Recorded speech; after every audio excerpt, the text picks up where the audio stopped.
Welcome to Controversial and Deep Biblical Breakdown series, sponsored by the Scorned Black Man Podcast. I'm your host, the Doc Israel. This is an open platform for all the top scholars in the Hebrew Israelite community. It's for controversial and deep doctrines, the breakdowns, and it's for Israel to decide, yay or nay. Today, for the third time, I have brother YISRAYL, and he's going to be bringing out his controversial and deep biblical breakdown. And the title of today's show is, were Masonic lodges a part of Hebrew Israelite 12-tribe culture? And he's going to be bringing out the connection with these Masonic lodges and Hebrew Israelite culture. And so y'all give the brother y'all ear in Israel. It's for y'all to decide, yay or nay. Brother YISRAYL, how are you doing this afternoon, this evening? I'm doing good this evening, brother. Shalom, my brother, shalom. Okay, brother, you know, as usual, I'm going to give you the flow, and you can go ahead and begin and do your duty. Okay, brother. Well, like the podcast says, I want to show the connection between Hebrew culture, not only Hebrew Israelite culture, but Hebrew Israelites, Hebrew culture period, as well as the Israelites, and show the connection of the Masonic lodges in it. And to do that, I would just like to expound a little bit on the history as it is in the Bible. Of course, it's, you know, those who have been tuning in, it's translated, you know, where I take my Hebrew concordance and I translate the words back into the original Hebrew to get a better understanding, because by doing that, you have a better options that can refer you or give you a better idea of the customs if you are familiar with the law. So with that being said, I would like to get it on the road because I have a lot to recite. And I'm going to start with Genesis chapter 1. And it says, in eternity, Yah created the firmament and the dry land. Moreover, the dry land was an empty place before and spread out. And gloom was between the fountains of the water supply. And the wind of Yah moved against the fountains of the water floods. And Yah commanded, let there be illumination. And there was light. And Yah regarded the light, that it was made good. And Yah divided the illumination from the gloom. And Yah called the light day, and the gloominess he called night. And the evening and the morning was the first day. And Yah commanded, let there be a firmament in the middle of the waters, and let it separate the water floods from water floods. And Yah fashioned the firmament, and separated the water floods, which were under the firmament, from the water floods, which were above the firmament. And it was established. And Yah called the firmament the sky. And the evening and the morning was the second day. And Yah commanded, let the water floods under the sky be gathered together unto one reservoir, and let the dry land appear. And it was established. And Yah called the dry land earth. And the gathering together of the waters he called the same seas. And Yah regarded that it was made good. Yah commanded, let the dry land bring forth grass, the herb healing plant, and the fruit tree bringing forth fruit after his kind, whose sowing time was according to itself on the dry land, and it was established. And the earth brought forth grass, and the herb healing plant, and the tree bringing forth fruit, whose sowing time was according to itself after his kind. And Yah regarded it was made good. And the evening and the morning was the third day. And Yah commanded, let there be luminous bodies in the firmament of the sky to separate day from night. And let them be for signs, and for appointed times, and for seasons and ordinances. And let them be for luminaries in the firmament of the sky to give light upon the earth. And it was established. And Yah fashioned two great luminous bodies, the greater luminary to dominate the day, and the lesser luminous body to dominate the night. He fashioned the stars also, and Yah set them in the firmament of the sky to give illumination upon the earth, and to dominate by day and by night, and to separate the light from the darkness. And Yah regarded that it was made good, and the evening and the morning was the fourth day. And Yah commanded, let the waters bring forth abundantly the gliding creature that proceeded out the living thing, and birds that may fly above the earth in the open firmament of the sky.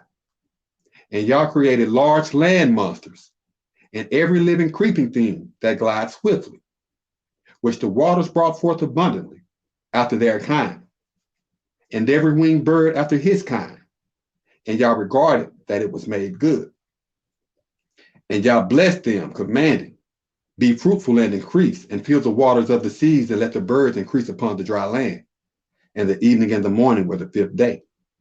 And Yah commanded, let the dry land bring forth the living breed in its abundance after his kind, herds and swarming things, and wild beasts of the dry land after his kind.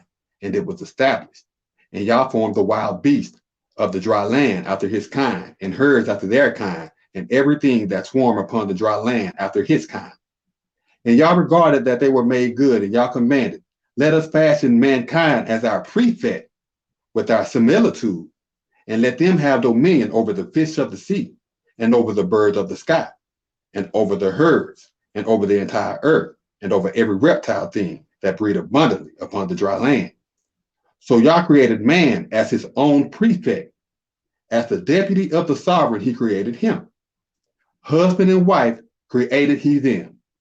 And Yah blessed them, and Yah commanded them, be fruitful and increase, and fill the dry land, and humble self, and have dominion over the fish of the sea, and over the birds of the sky, and over every living thing that move upon the earth. And I'll stop right there. Now I want you to notice that in verse 26, Yah commanded, let us fashion mankind as our prefect without similitude, and let them have dominion over the fish of the sea, and over the birds of the sky, over the herds, and over the entire earth, and over every reptile thing that breed abundantly upon the dry land. So Yah created man as his own prefect. As the deputy of the sovereign created he him. Husband and wife created he them.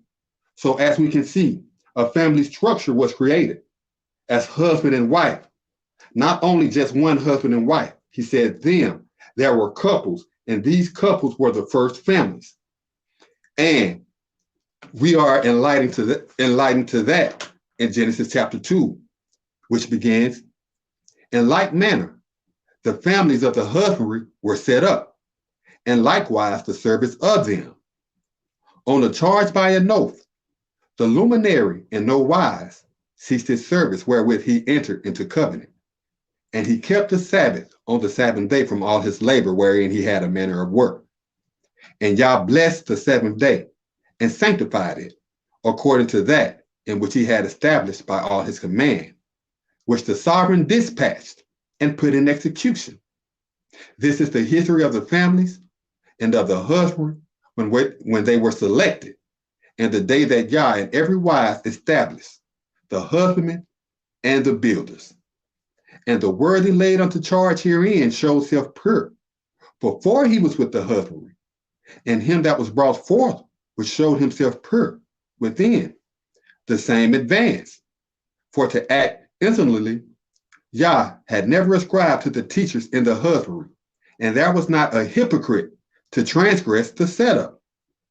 And there came forth a gathering from among the husbandmen, and taught complete knowledge for the families. And the chief sovereign brought forth the worthy of the families of the husbandry, and kindled within his worthy the divine inspiration for the soul. And the chief sovereign planted a garden in Eden, eastward in Eden, and there he governed the worthy whom he had brought forth. And from the husbandry an industrious master builder gathered together every carpenter that had inclined to knowledge and fit to lead. The carpenter that continually excelled, and in the midst of the garden, and the carpenter that had understanding of good and evil. And the assembled departed from Eden to water the garden, and from there out they were divided, and pertained to 4 companies. The character of the first is to act proudly. These are they which turn away any husbandman that makes supplication. This man becomes cut off. But the prayer among the same husbandry are upright. None can divide and blanch, meaning shame the circumspect. And the character of the second assembled is Gehan. The same are they that lead the undefiled husbandman that discern clearly. The mark of the third assembled is a decal. These are they which turn aside the pupil before he prosper. And the fourth assembled altogether are fruitful. And the chief sovereign raised the worthy and received him into the garden of Eden to govern it and maintain it. And the chief sovereign taught the husband a commandment of no carpenter of the garden you mess without a cause accused. Moreover, of the carpenter that teach of good and evil, you shall not profane self for the same.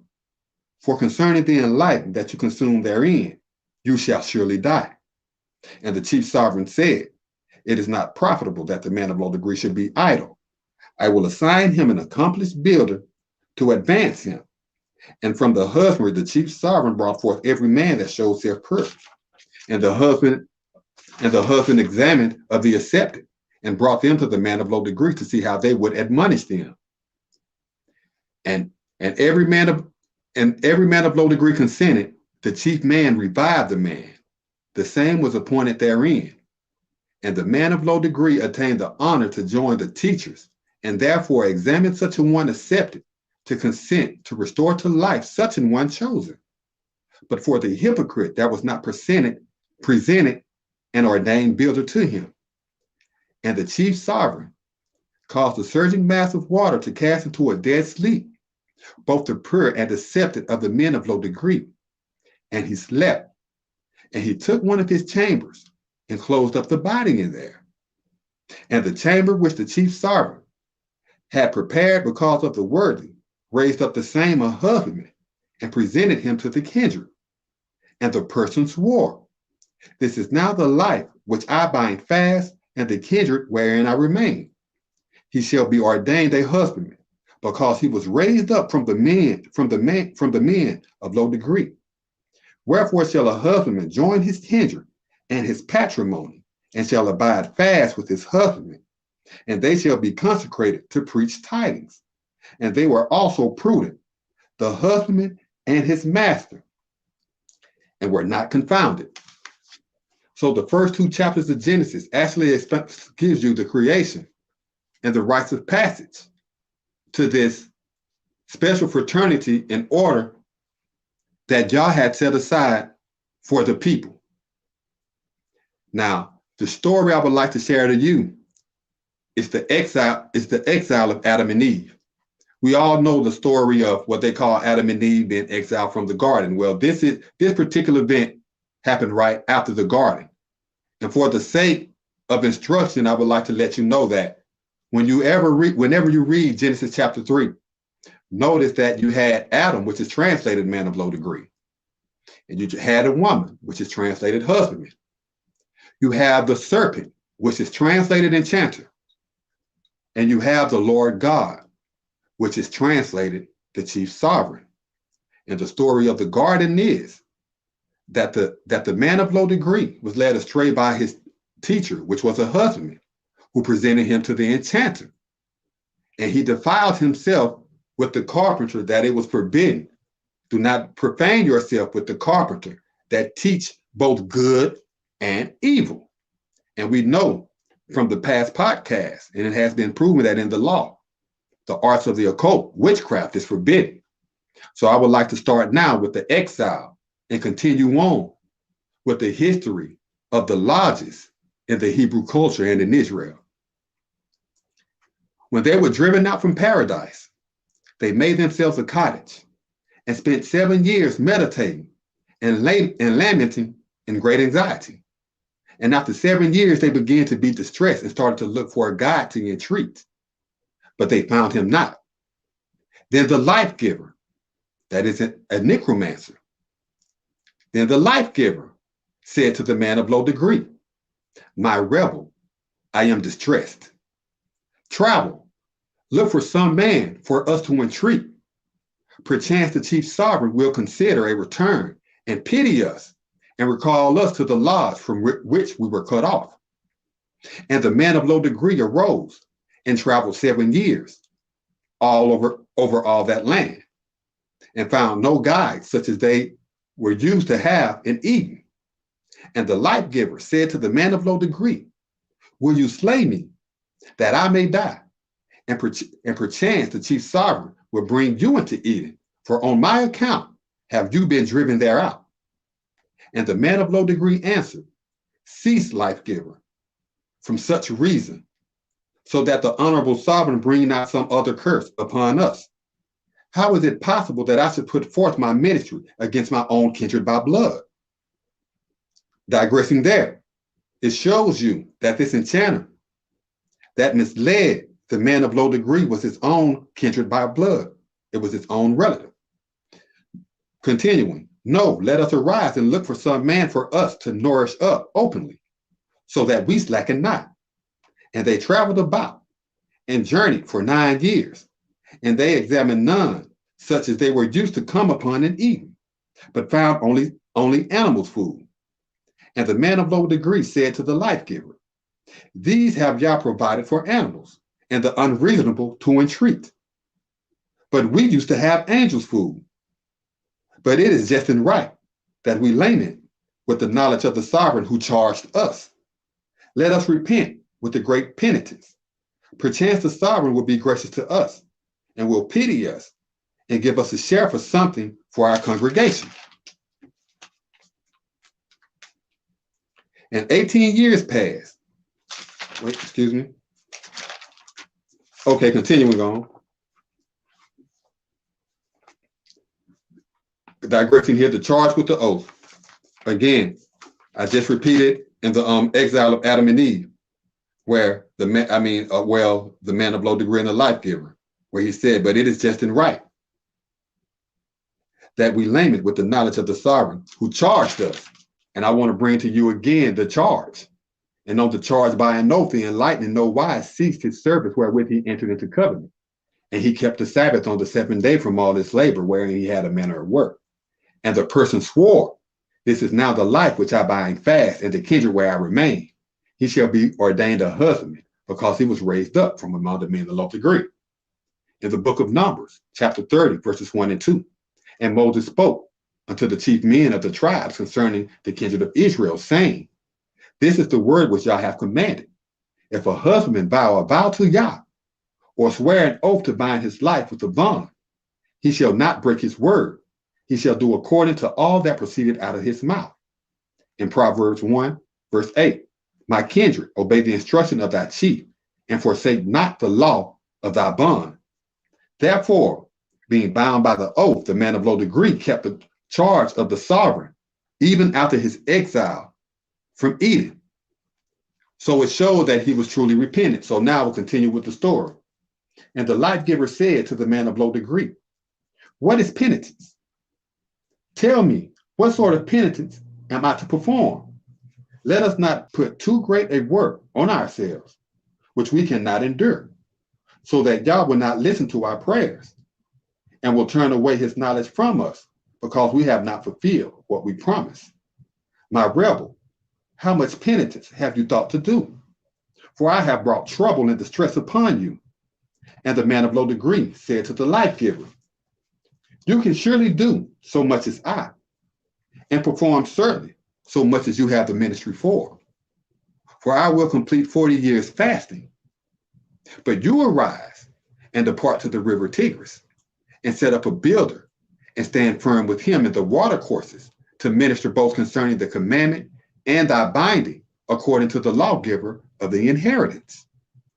And let no byword proceed after thy commandment, since we are unworthy to advise a master. For our binding is polluted by reason of the unlawful and forbidden carpenter. And do you stand firm in the water course of the Tigris 37 years, but I will prepare the square continually among the water courses of Jordan. Perchance the sovereign will take pity on us.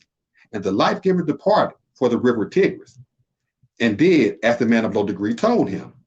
Likewise, the man of low degree departed for the river Jordan, and stood firm with the builder to minister according to his binding among the watercourses. And the man of low degree declared, I call together you, water springs of Jordan, grieve because of me, and assemble to me all the swimming creatures, which are in you, and let them surround me and mourn in company with me. Not for themselves let them lament, but for me. For it is not they who have sinned, but I. Diligently, all the revived multitude came and surrounded him. And from that moment, the watercourses of Jordan ceased to be feeble, and its put off were marked. And 18 years passed by, and the adversary was provoked to wrath, and transformed himself from the light of angels, and went toward the river Tigris to the life giver, and found him complaining. And the devil himself pretended to grieve with him, and began to complain, and said to him, Depart from the Tigris, and lament no more. Cease now from suffering and moans. Why are you and thy relative the men of why are you anxious, and thy relative the man of low degree? The chief sovereign have perceived your crying out, and have accepted your penitence. And all the teachers have entreated on your behalf, and made supplication to the sovereign. And he has sent me to bring you from out the watercourse, and give you the nourishment which you had at Eden, for which you are preaching for.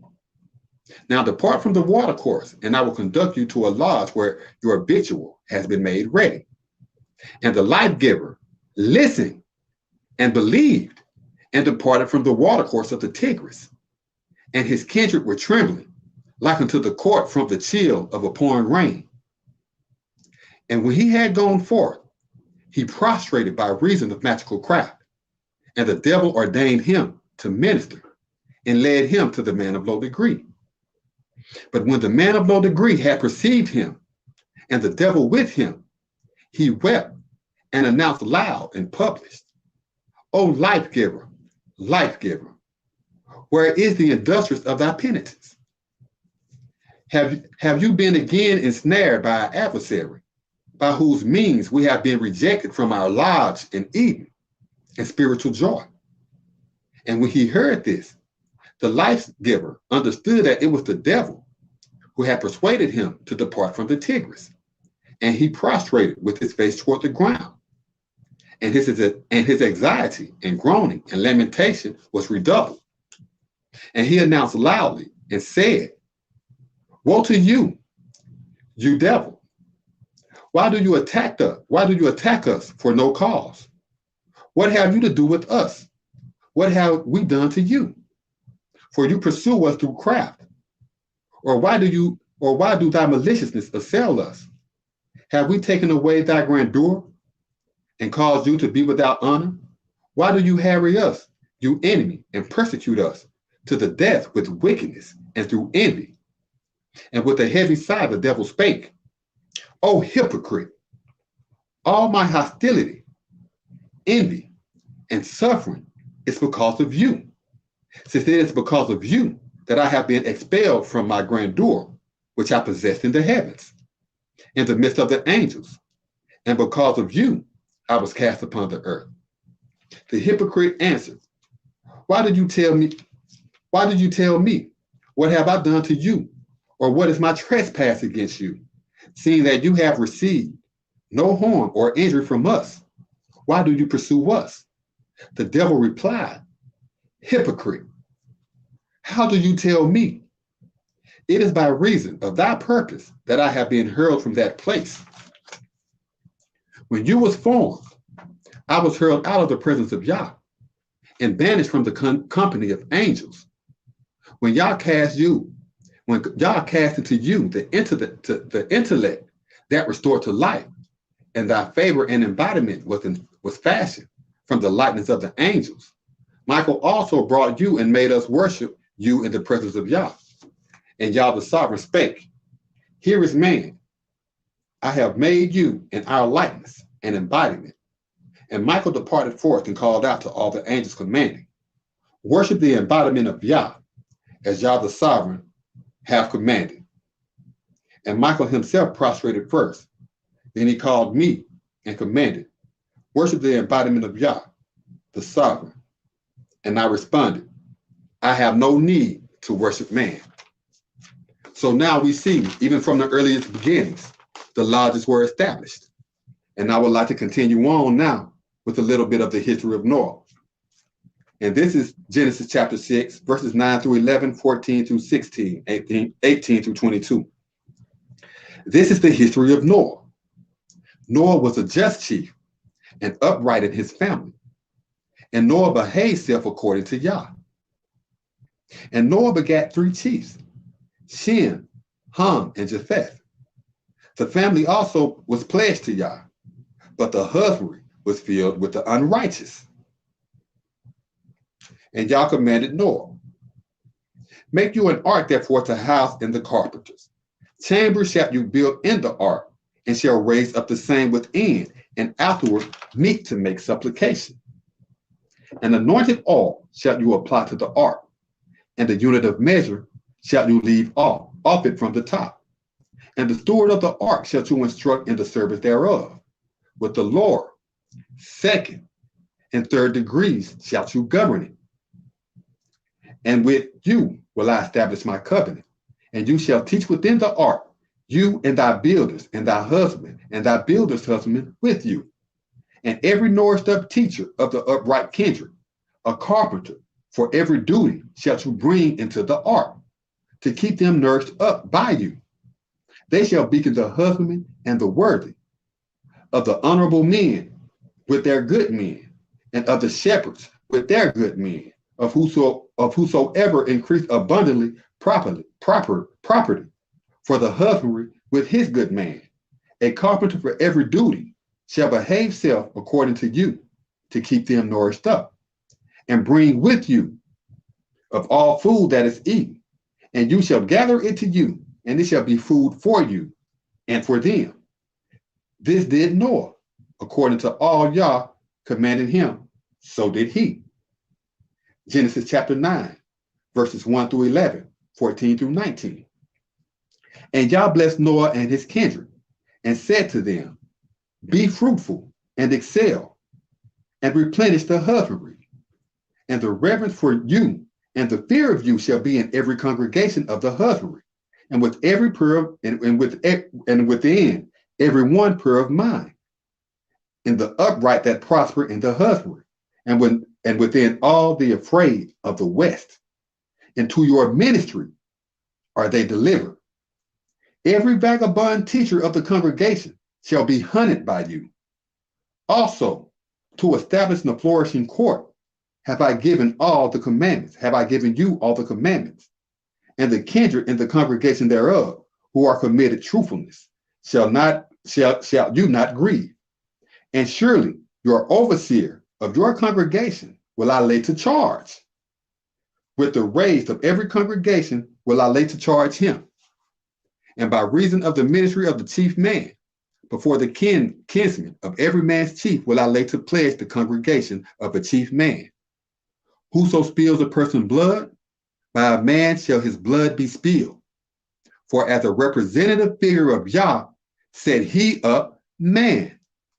And you be fruitful and excel. Bring forth an increase in the husbandry, and nourish therein.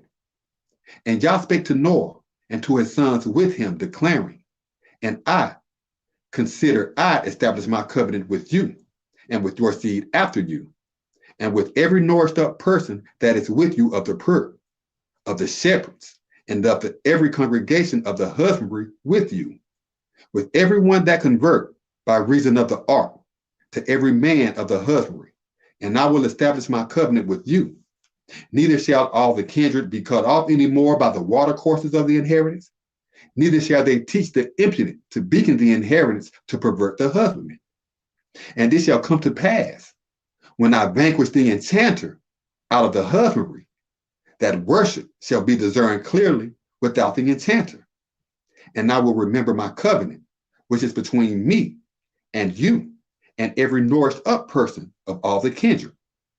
And the watercourses shall make no more, and the watercourses shall no more become the heritage to bereave by reason of destruction. And worship shall be against the enchanter, and I will turn against the same, that I may avenge the everlasting covenant between the patrimony and every good man of all the kindred that is in the husbandry. And Yah said to Noah, this is an omen of the covenant which I have established between me and all the kindred that are in the husbandry. And the sons of Noah that went forth of the ark were Shem, Ham, and Japheth. And Ham is the father of Canaan. These are the three sons of Noah, and of them was the upright husbandman dispersed. So we see, because of Noah's uprightness and his willingness to abide by the law of Yah, that Yah renewed and replenished the husbandman through the teachings and ministry of Noah, and that his ministry was used to come against the wicked, even in the West, letting you know that the earth was populated and that there were lodges throughout the earth at that time. And that's why he was sent out, him and his sons, to desolate the wicked at that time. His sons taking part, you have the husbandry of Ham, which is Egypt, Mizraim, his second-born son, Cush, his first-born son, Put, which is Libya, the third-born son, and Canaan, which is his fourth-born son. Now, continuing, we'll continue on with the lodges being a part of Hebrew culture and Hebrew Israelite culture in Jubilees 12 and 15, and verses 25 through 27. And Terah departed forth from Ur the Chaldees, he and his sons, to go into the land of Lebanon and into the land of Canaan. And he lodged with the husbandry of the hill country. And Abram lodged with Terah, his father, in the hill country to engrave, and charged with an oath hereby the elders. And Yah the sovereign commanded, disclose his word and his tablets, that he may consent and teach through his word with the language which has been revealed. For it has ceased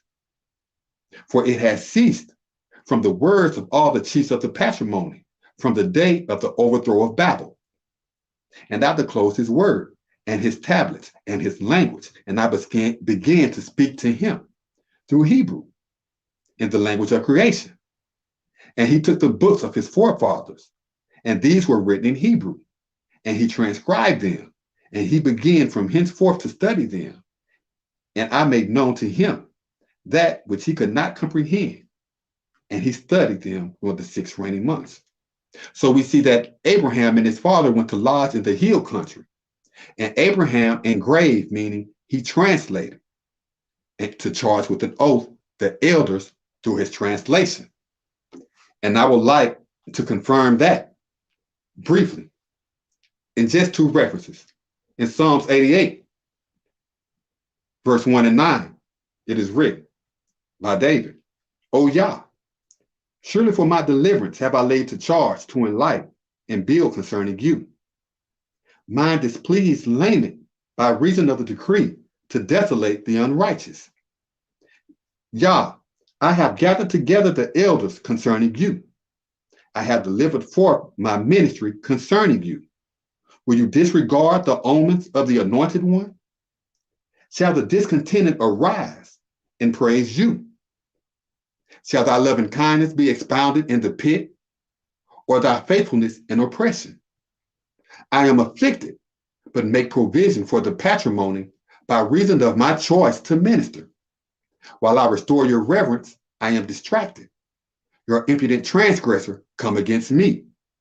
Your reverence have fortified me since. St. Matthew 16, verses 21, 24, and 27. From that time forth began Yahshua to show his disciples how that he must enter into Jerusalem and render many oracles for the elders and the chief priests and the scribes, and become committed to make supplication and be exalted chief prince as long as he lived.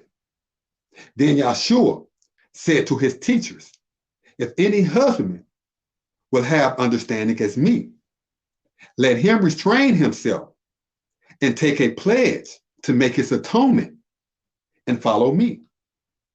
For the anointed one of the patrimony shall translate for the nobles of his patrimony and his teachers, and then shall he reward every husband according to his works. Now, I would like to fast forward a little bit and now get into the lodges of Israel. And this verse is taken from Genesis chapter 28, verses 10 through 18. And this is Yaqub. And it is written, and Yaqub went out from Beersheba and went to the hill country, and he entreated of a certain builder and presented himself there to consecrate the builders according to the builder custom. And he assembled the masons of that lodge and placed them to his forefront, and conducted the raising for the same he cast into a dead sleep. And they recovered and observed the staircase standing between the husbandman, and the top of it led out to the air. And certain teachers of the patrimony departing and coming down on it. And certainly the sovereign stood above it and said, I am the chief sovereign of the patrimony, thy chief, and forbid herein pride. The husbandry wherein you are accepted, to you we will teach it, and to thy seed. And thy seed shall be as the builders of the husbandry. And you shall be able to go abroad to the west and to the east, and to turn aside for lodging, and to teach. And in you and in thy seed shall all the families of the husbandry be prosperous. And consider, we are with you, and will observe you in all places where you go, and will ordain you a brother into this husbandry. For we will not forsake you, unless I have somewhat to say herein, in order that we find occasion concerning both it and you, as well as another. And Yaqub spent the harvest season with his lodge, and he declared, surely Yah is with this lodge, and we acknowledge him of a truth. And they assembled and proclaimed, in order that reverence is herewith established. Herein there shall be none associated with as a friend, but the families of the patrimony, and the same shall be the drawn out of the honorable men. Now concerning the laws of the feast, which is mentioned in the aforementioned enlightenment of Yaqub, where he spent the harvest season with his lodge. This is summed up in the laws pertaining to the solemn feast of Yah. And I would like to rehearse a little bit of them right now. And this is Exodus 23, verses 14 through 22. Three times you shall keep a feast to me in the year. You shall keep the feast of unleavened bread. You shall eat unleavened bread 7 days, as I commanded you, in the time appointed of the month of Abib. And in it you came out from Egypt, and none shall appear before me uncircumcised. And in the feast of harvest, that is the feast of weeks, the first fruits of thy industrious, which you have drawn out from the examine, and the feast of ingathering, which is the feast of tabernacles, which is in the end of the year, when you have consecrated both the pure and thy industrious with the firm. 3 times in the year, all thy males shall appear before the chief sovereign. You shall not pervert the kindred of my solemn feast with leavened bread. That pertains to the feast of unleavened bread. You shall not, neither shall the prayer of my solemn feast be raised until the break of day. This is in regards to the raising of the worthy into the rites of passage, as we read in Genesis chapter 2, Genesis 6 with Noah, and that we just read in this passage with Yaqub in Genesis chapter 28, where he raised up those of his lodge after he cast them into a dead sleep trance. So now, three times in a year, all thy males shall appear before the chief sovereign. You shall not pervert the kindred of my solemn feast with leavened bread, Neither shall the prayer of my solemn feast be raised until the break of day. Each one of the first fruits of thy husband for husbandry you shall bring before the place of Yah thy sovereign.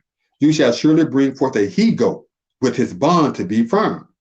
Consider, I send a messenger before you to keep you in the course of life and to bring you into the ordered place which I have constituted officially. Take heed of him and obey his proclamation. Despise him not, for he will not pardon you your transgressions, for my commandment is in him.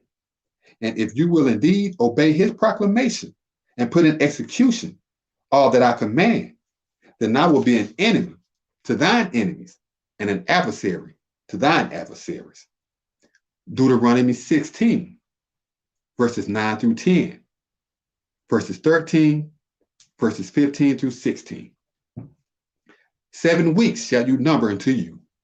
Begin to number 7 weeks from such time as you beginnest to raise the consecrated from among the pure. And you shall keep the feast of weeks according to Yah thy sovereign, with the tribute of a free will offering of thine hand, which you shall offer to Yah thine sovereign, according as Yah thy sovereign hath blessed you. You shall observe the Feast of Tabernacles 7 days, after you have consecrated both the industrious and thy pure, and thy magistrates. 7 days shall you keep a solemn feast to Yah thy sovereign at the lodge, which the sovereign shall choose. For Yah thy sovereign shall bless you in all thine increase, and in all the works of thine ministry. Therefore, you shall surely rejoice. 3 times in a year shall all thy males appear before Yah thy sovereign at the lodge which he shall choose, at the feast of unleavened bread, and at the feast of weeks, and at the feast of tabernacles. And they shall not appear before Yah uncircumcised. Now, understanding that the Masonic culture, the lodges, everything about it was a part of Hebrew history from the earliest beginning. And right now, I would like to move on to Genesis chapter 49, verses 128. And this is Yaqub, and he's prophesying to his sons and giving them enlightenment concerning their lodges and their tribes, those descended from each particular son in this future time. And it reads, and Yaqub proclaimed an assembly among his sons and commanded, gather yourselves together, that I may tell you that which shall befall you in the future time. Consecrate yourselves at once and be obedient, you builders of Yaqub, and listen unto Israel, your father.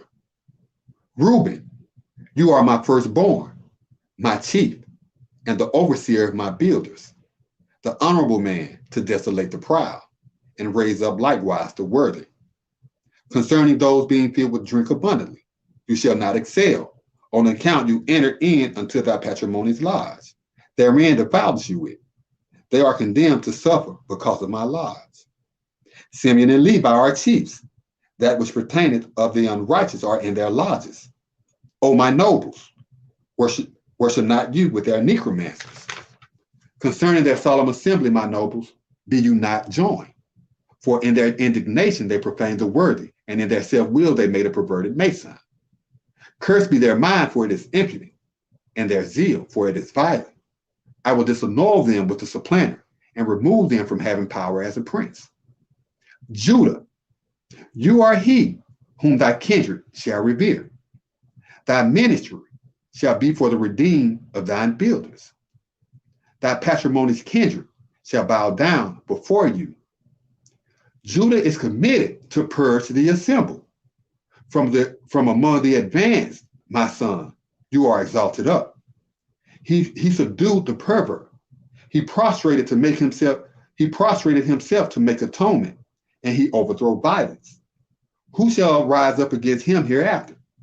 Correction shall not depart from Judah, nor a lawgiver from among his chief men, until the Messiah appear, and unto him shall be the gathering together of the patrimony be accomplished, binding his kindred to abstain from impurity, his chieftains builders to examine the erect. He cast out their transgressors out of the inheritance, and their treacherous men from the innocent that bear fruit. His knowledge shall be brilliant in conjunction with banqueting, and his word pure among the steadfast. Zebulun shall stand firm with the virtuous herein by all means, and he shall be among the honest that command, and his work shall be both to teach truth and catch men.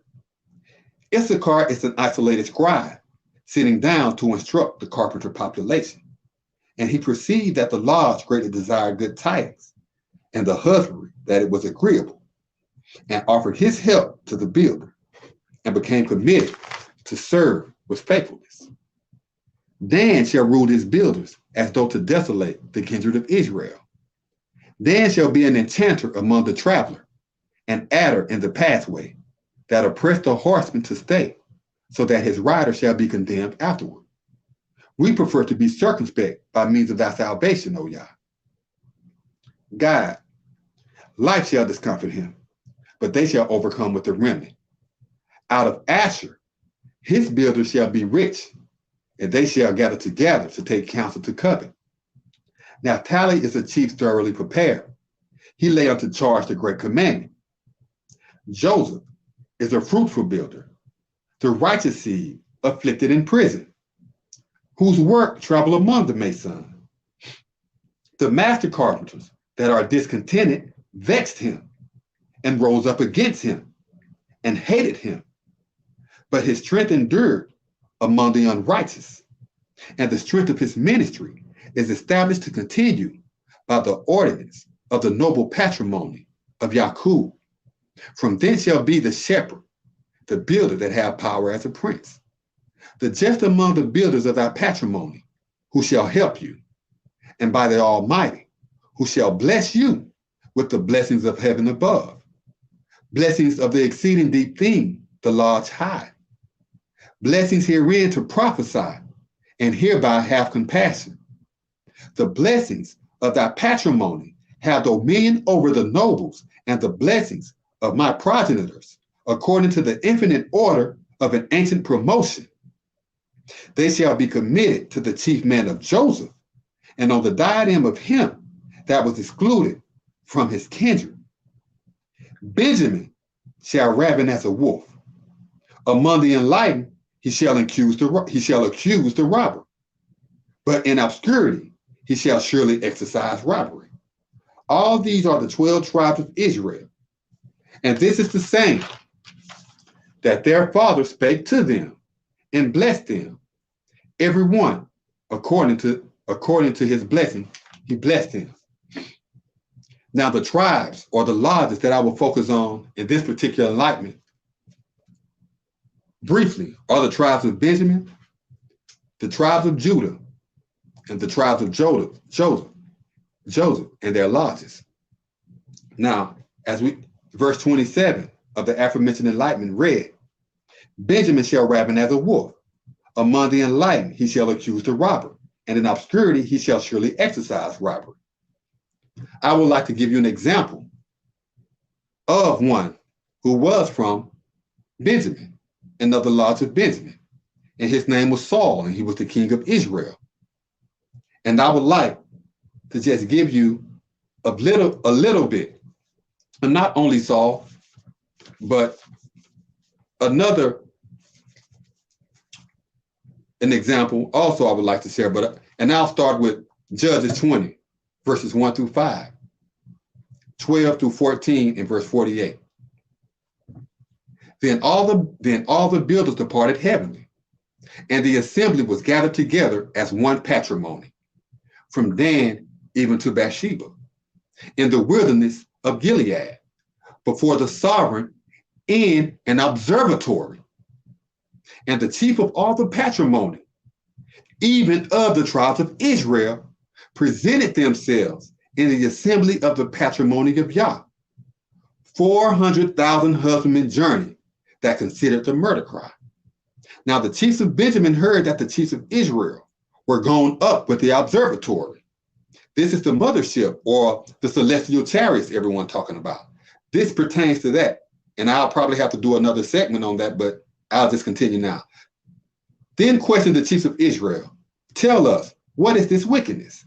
And the Levite, the husband of the woman that was slaughtered, answered and said, I entered into Gibeah that belongeth to Benjamin, and my concubine to lodge. And the tumultuous ones of Gibeah rose up against me by night, and thought to have deadly wounded me. And my concubine they have forced, that she altogether died. And the tribe of Israel sent valiant men unto all the tribe of Benjamin, demanding, what wickedness is this that is put in execution amongst you? Now therefore, deliver us the men, the servants of the bloodthirsty, which are in Gibeah, that we may put them to death, and put away evil from Israel. But the chiefs of Benjamin would not listen to the proclamation of their brethren, the chiefs of Israel. But the soldiers of Benjamin gathered themselves together out of the cities of Gibeah to go out and fight against the soldiers of Israel. And the soldiers of Israel returned against the soldiers of Benjamin and beat them with the pricking of a cutting instrument, as well as the persons of every city, as well as the congregation, and all them that came against the ministry. And furthermore, they set on fire all the raised up that they came upon. Judges 21, 1 through 2, 5 through 14. Now the men of Israel had sworn in the observatory, promising, there shall not any of us give his daughter to Benjamin for a wife. And the chiefs departed unto the palace of a sovereign, and resided there until late in the day with the sovereign, and brought forth their proclamations, and bemoaned much. And the chiefs of Israel said, who is there among all the tribes of Israel that ascended not up with the congregation before the sovereign? For they had made a great oath concerning them that ascended up, not up before the sovereign in the observatory, promising, the same shall surely be put to death. And the men of Israel pitied themselves because of Benjamin their brother, and said, there is one tribe cut off from Israel this day. What shall we do about wives for them that remain, seeing we have taken an oath by Yah, that we will not give them of our daughters for wives? And they questioned, what one is there of the tribes of Israel that ascended not up to the observatory before the sovereign? And surely there came none from the company of Jabesh Gilead to the assembly. For the men were enrolled, and certainly there were none of the lodges of Jabesh Gilead there. And the congregation sent there 12,000 men of the valiantest, and commanded them, saying, depart and destroy the lodges of Jabesh Gilead with the pricking of the cutting instrument, with the women and the children. And this is the judgment that you shall execute, You shall utterly destroy every male and every woman that hath lain with a man. And they found of the lodges of Jabesh Gilead 400 young virgins that had never known no man by reason of intercourse according to a worthy man. And they brought them to an encampment near Shiloh, which is in the land of Canaan.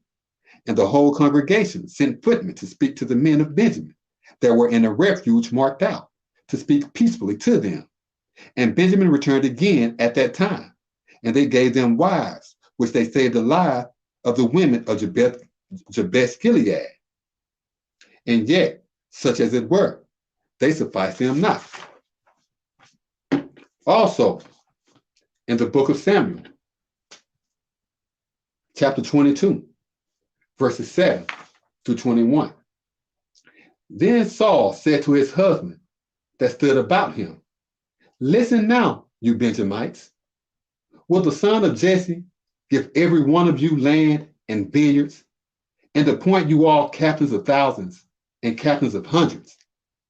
That all of you have conspired against me, and there is no man that told me that my son hath made a covenant with the son of Jesse. And there is no man of you that is sorry for me, or revealed to me that my son hath stirred up my husband against me, to lie in wait as at this time. Excuse me. Then answered Doeg the Edomite, which was set over the husbandmen of Saul, and said, I saw the son of Jesse at Nob, to Ahimelech, Ahimelech, the son of Hatub. And he inquired of the sovereign for him, and gave him victuals, and gave him the cutting instrument of Goliath the Philistine. Then the king sent to challenge Ahimelech, the priest, the son of Ahitub, and all his father's family, the priests that were in Nob. And they came all of them before the king. And Saul said, "Listen now, you son of Ahitub." And he answered, "Here I am, my master." And Saul said to him, "Why have you conspired against me, you and the son of Jesse, in that you have given him food and the cutting instrument, and have inquired of the sovereign for him, that he should rise up against me, to lie in wait, as at this time?" Then Ahimelech answered the king, "And who is so faithful among all thy husbandmen as David, which is the king's son-in-law, and go to war at thy bidding, and altogether honorable according to thy tablet? Did I then begin to inquire of the sovereign for him? Be it far from me. Let not the king impute any judgment against his husband, nor against all the family of my father, for thy husband knew nothing of all of this, less or more." And the king said, "You shall surely die, Ahimelech, you and all thy father's family." And the king said to the footmen that stood about him, "Go out and put to death the priest of Yah, because their fellowship also is with David, and because they knew he fled and did not show it to me. But the husband of the king would not put forth their hand to come against the priest of Yah." And the king said to Doeg, "Go out you, and go down against the priest." And Doeg the Edomite withdrew, and he came against the priest, and put to death on that day 75 persons that did wear a linen ephod. And Nob, the city of the priest, inflicted he with the pricking of the cutting instrument, both the Levites and the women, children and infants, and governors, and the chieftains, and shepherds with the pricking of a cutting instrument. And one of the sons of Ahimelech, the son of Ahitub, named Abiathar, escaped and fled to David. And Abiathar showed David how Saul had put to death Yah's priest. Samuel 27, 1 Samuel 27, 1 through 2. And David thought in his mind, "I shall now perish one day by the handiwork of Saul. There is nothing better for me than that I should speedily escape into the land of the Philistines. And Saul shall desist to desolate me, to seek me any more in the territory of Israel. So shall I escape from his forces." And David arose, and he passed over with 600 men that were with him to Achish, the son of Maok, the sovereign of Gath. Now, digressing here, as you can see, Saul put to death Ahimelech. And Ahimelech was a priest. And he did not know that David was being hunted by Saul, but Saul used that law to put him and his family and all that city, their women and children, to death. And this is pertaining to the law which is written. And I'll just rehearse some of the law for you, and you can get an understanding of what transpired. In Leviticus chapter 5, verse 1 through 5, it is written, "And if a person sin through ignorance and consent to proclamation of the oath, and is a witness, whether he altogether take heed or have knowledge of it, if he do not tell it, then he shall bear his calamity. Or if a person take an oath, pronouncing with his words to execute evil, or to make a profit, whatsoever it is that a person shall pronounce with an oath, and it is concealed from him, when he have knowledge of it, then he shall be guilty of one of these. And it shall be, when he shall be guilty of one of these iniquities, that he shall confess that he has committed sin." Numbers 5, verses 5 through 7. And Yah spake through Moses, commanding, speaking to the chiefs of Israel, when a man or a woman shall commit any crime that people cover up to execute treachery against a sovereign, and that person is guilty, then they shall confess their trespass, which they have created, and he shall repay his treachery and the company thereof, and add unto it a fifth cut thereof, and present it unto him whom he hath trespassed. Exodus 22:9. For all manner of trespass, whether it be against a governor, against a chieftain, against a shepherd, for treachery, or for any manner of lost work, with which another challenged to be his, the work of both parties shall come before the judges, and whom the judges shall condemn, he shall pay double to his shepherd. Leviticus 5:14-16.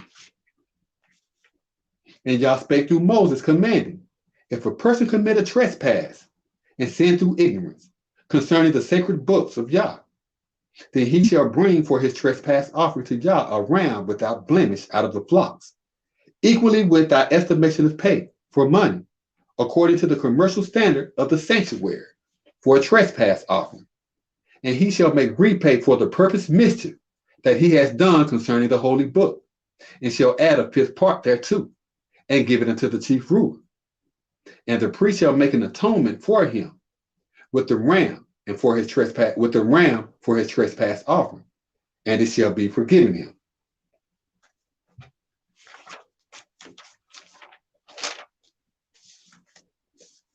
Okay, now I would like to furthermore confirm the penalties of transgressing the holy tablet, which is the book of Yah, before I move on with the lodges. And this is Numbers 31 verses 1. Numbers 31 verses 1 through 9, 12 through 19. And Yah spake unto Moses, commanding, avenge the families of Israel of the contentious. Afterward you shalt altogether sojourn with thy forefathers.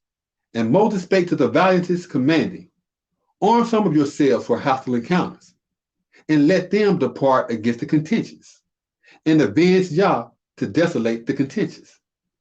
Of every tribe 1,000 throughout all the tribes of Israel you shall send for the hostile encounters.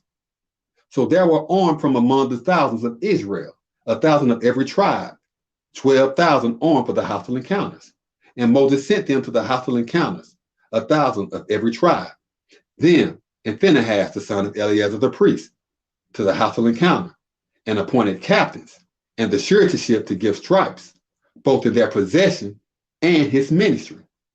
And they fought against the contentious, and Yah commanded Moses, and they daily wounded all the men, and they daily wounded the sovereigns of the contentious, besides the rest of them that were daily wounded, namely Evi, and Rakim, and Zur, and Hur, and Rebah, 5 sovereigns of the contentious. Balaam also, son of Beor, they daily wounded with the murder cry. And the valiant of Israel took all the women of the contentious captives, and their little ones, and seized the plunder, likewise all their herds, and all their flocks, and all their wealth. And they brought the captives, and the supplies, and the plunder to Moses and Eleazar the priest, and before the congregation of the chiefs, and to the encampment of the chiefs for a cut, which is by Jordan near Jericho. And Moses and Eleazar the priest and all the princes of the congregation went forth to meet them outside the encampment. And Moses was angry with the officers of the army and with the captains over thousands and captains over hundreds, which returned from the hostile encounter. And Moses said to them, have you saved all the women alive? Certainly, these same caused the men of Israel through the assembly of the former to commit trespass against Yah concerning the matter of the Lord. And there was an affliction among the families of Yah. Now therefore, kill every male among the little ones, and kill every woman that has known a man by intercourse with him. But all the women children that have not known a man by intercourse with him, keep alive for yourselves. And do you abide outside the encampment 7 days, whosoever have killed any person, and whosoever have touched any dead. Purify yourselves and your captives on the 3rd day and on the 7th day. Okay, again, another story that shows the judgments of Israel for any violation of the law and the punishments and the judgments thereof. This is Joshua 7, verse 1, 10 through 13, verses 15, and verses 19 through 25. But a family of Israel committed a trespass concerning accursed property. For Achan, the son of Carmi, the son of Zabdi, a son of Zerah, of the tribe of Judah, took up the accursed thing, and the anger of Yah was kindled against the families of Israel. And Yah said unto Joshua, Rise you up, why take rest you in like manner? Give self wholly to thy knowledge. Israel have sinned, and they have also transgressed my covenant, which I commanded them. For they have even taken of their accursed property, and have also stolen, and have lied also. They have placed it even amongst their own things. Therefore, the valiantest of Israel could not stand firm against their enemies, because they were accursed. Neither will I be with you any more, except you destroy the accursed thing from among you. Hereafter, prepare the families, and declare, Purify yourselves for tomorrow. For this declare Yah the sovereign of Israel, there is an accursed teacher among the carpenters of you, O Israel. You cannot stand firm against thine enemies until you take away the accursed teacher from amongst you. And it shall be that he that is taken because of the accursed thing shall be burnt with fire, he and every one that he have dominion over, because he have transgressed the covenant of Yah, and because he have done foolishness against Israel. And Joshua said to Achan, My brother, give, I beg you, glory to Yah, the sovereign of Israel, and make confession to him, and tell me now what you have done. Hide it not from me. And Achan answered Joshua and said, Indeed, I have sinned against Yah, the sovereign of Israel. And this, and in like manner, have I done.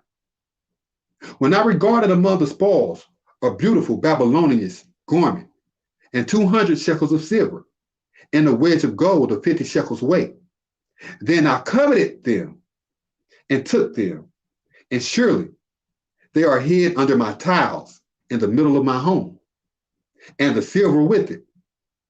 So Joshua sent messengers, and they ran into the home, and certainly it was hid in his home, and the silver with it. And they took them out, of the midst of the home, and brought them to Joshua, and before all the families of Israel, and laid them out before the multitude. And Joshua and all Israel with him seized Achan, the son of Zerah, and the silver, and the garment, and the wedge of gold, and his sons, and his daughters, and his oxen, and his asses, and his sheep, and his home, and all that he beaconed. And they brought them to the valley of Achor. And Joshua demanded, Why have you troubled us? Yah shall trouble you this day. And all Israel cast him from among the Masons, and burned them with fire, after they had cast them from amongst the Masons. In another instance, Joshua 8, verse 1 through 2, verses 24 through 26, and verse 29. And Yah said to Saul, and Yah said to Joshua, Fear not, neither be you hastened. Assemble the valiant for the hostile encounter to you. Now arise, depart against Ai. Consider, I have given into thy ministry the sovereign of the city, and his family, and his raised up, and his fields. And you shall do to Ai and her sovereign as you did to Jericho and her sovereign. Only the plunder thereof and the herds thereof shall you take as plunder for yourselves. Lay you an ambush against the city behind it, And it came to pass when Israel made an end of punishing all the lodges of Ai in the land, throughout the south wherein they chased them, when they were all made to rot by reason of the pricking of a cutting instrument, until they were consumed, that all the Israelites returned to the city, and plagued the same with the sentence of the murder cry. And so it was, that all that was judged that day, both of men and women, were 12,000, even all the young ones of Ai. For Joshua withdrew not his ministry at all, wherewith he extended hereby the calamity, until he had utterly destroyed all the lodges of Ai. And the sovereign of Ai he hanged from a tree until evening. And as soon as the sun was down, Joshua commanded that they should take his dead body from the tree and cast it at the entering of the gate of the city, and raise thereon a great heap of stones that remain until this day.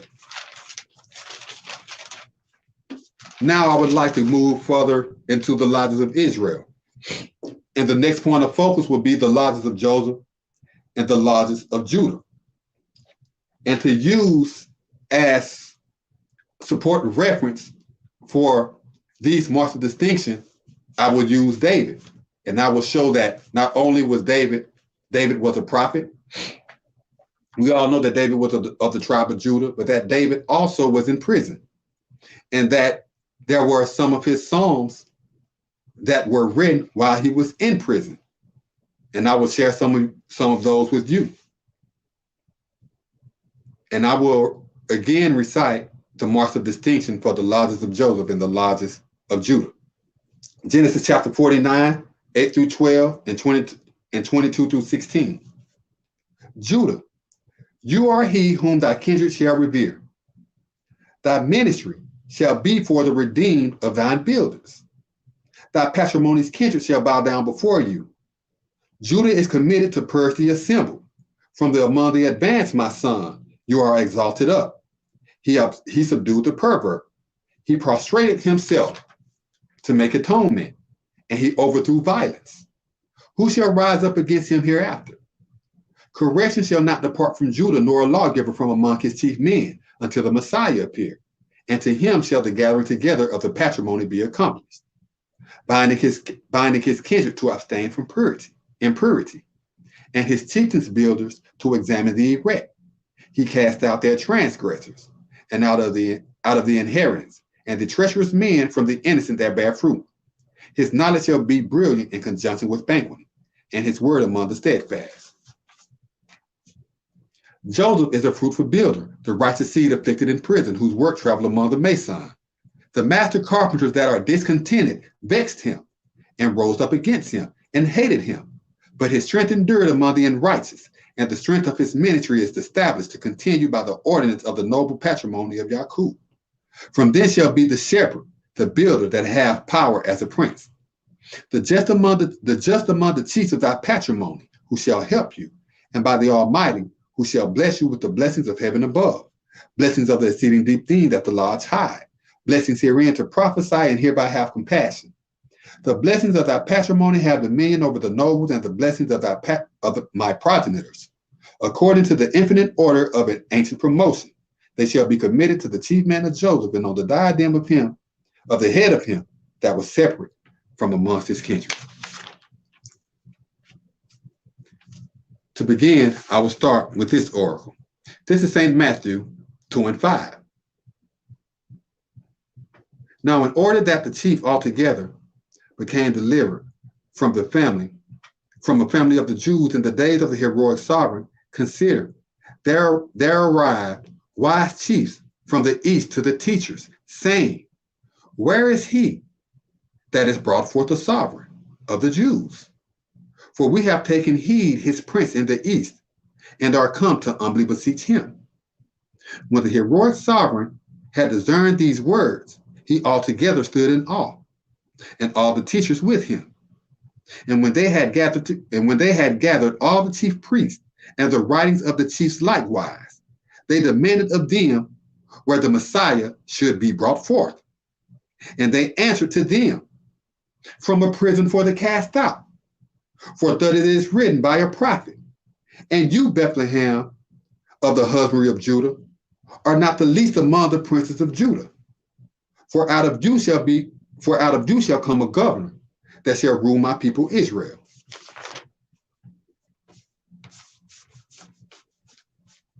Now the following oracles and scriptures shall support David as being of the lodge of Joseph. A lodge of Joseph, and it's part of the marked distinction of being in prison, producing works in prison, presenting your works from prison, and sharing it amongst the masons. But however, the master carpenters that are discontented will come against those of the builders of Joseph because of the truthfulness of their words. So without further ado, I will just continue to recite Psalms, which will support the scripture. This is Psalms chapter 64. Show forth my claim, O Yah, both concerning your revelations and my judgment. Guard my life from the terrible acts of the hateful. Protect me from the covert counselor of the unrighteous, from the rage of the carpenters that commit iniquity, who teach diligently their slander to set up the cast out, and guide their stiff neck to direct their rebels, in like manner the rebellious report, that they may draw in the simple of the upright. Straightway do they draw near him, and turn aside not. They bind themselves to unrighteous reason. They speak of laying traps covertly. They think, who shall see them? They worship with the unrighteous. They approve the decision to disguise self. Therefore, the secret counsel think for every one of them, and they are examined intimately. But Yah shall come against them from within. Suddenly they shall be entreated. So they shall make their own slander be the ruin of themselves. The lodges that mark them shall disappear eastward, and all the worthy shall gather together, and shall recount the ministering of the chief. For they shall wisely consider the wisdom of his work. The upright shall be joyful before Yah, and shall trust in him. And all the raised up with understanding shall be had in honor. Psalm chapter 4. Answer me when I call, O sovereign of my righteousness. Yah have magnified me when I was in confinement. Have mercy on me and answer my prayer. O you chiefs of the patrimony, how long will you hinder my honor out of shame? How long will you make friendship with the unjust and care for Western falsehood? But know that Yah has surely distinguished him that is good for himself. Yah will respond when I call unto him. Forbear to turn aside and sin not. Consider by reason of your own discontented in your lodge and become astonished. Selah. Respect the solemnity of that which is altogether just, and gather in your faithful to Yah. There shall be princes that think, who can restore us any good thing? Yah, bring forth your wisdom, bring forth the wisdom of your knowledge to us.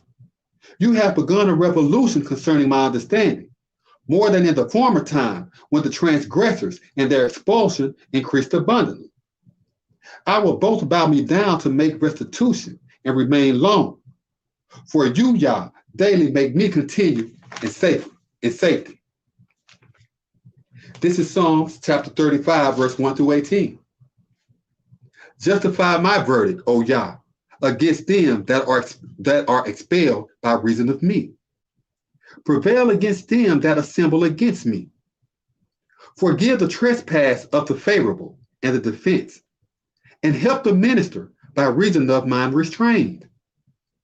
Put off thenceforth also destruction, and take out of the way the traveler of them which expect to hinder me. Certify among my discontented, I am your Savior. Let them be confounded and given over to reproach that make inquiry concerning my life.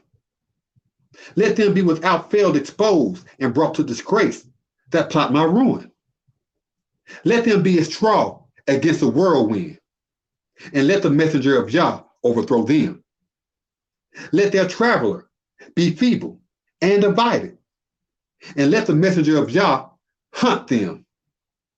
By means of the perfect lie have they concealed for me their network about the prison, who continue the work that they have plotted for my life.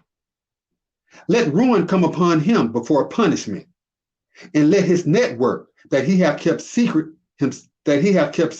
entrap himself. According to this very misfortune, let him be condemned. And my mind shall be at ease in Yah, and shall delight in his Savior. Even my life shall avouch, Yah, who is compared to you, which defend the humble from him that is too violent for him. Moreover, the dispossessed and the poor from him that oppress him. The unrighteous princes set at work to rise up against the minister. They talk concerning my ministry, discourses I instructed not. They requited me evil favorness for good tidings to the bereavement of my life. But as for me, while they were entreated, my mantle was sackcloth. I humbled myself to fast, and my judgment returned with my pardon enclosed. I carried myself as though they had been a friend or kindred.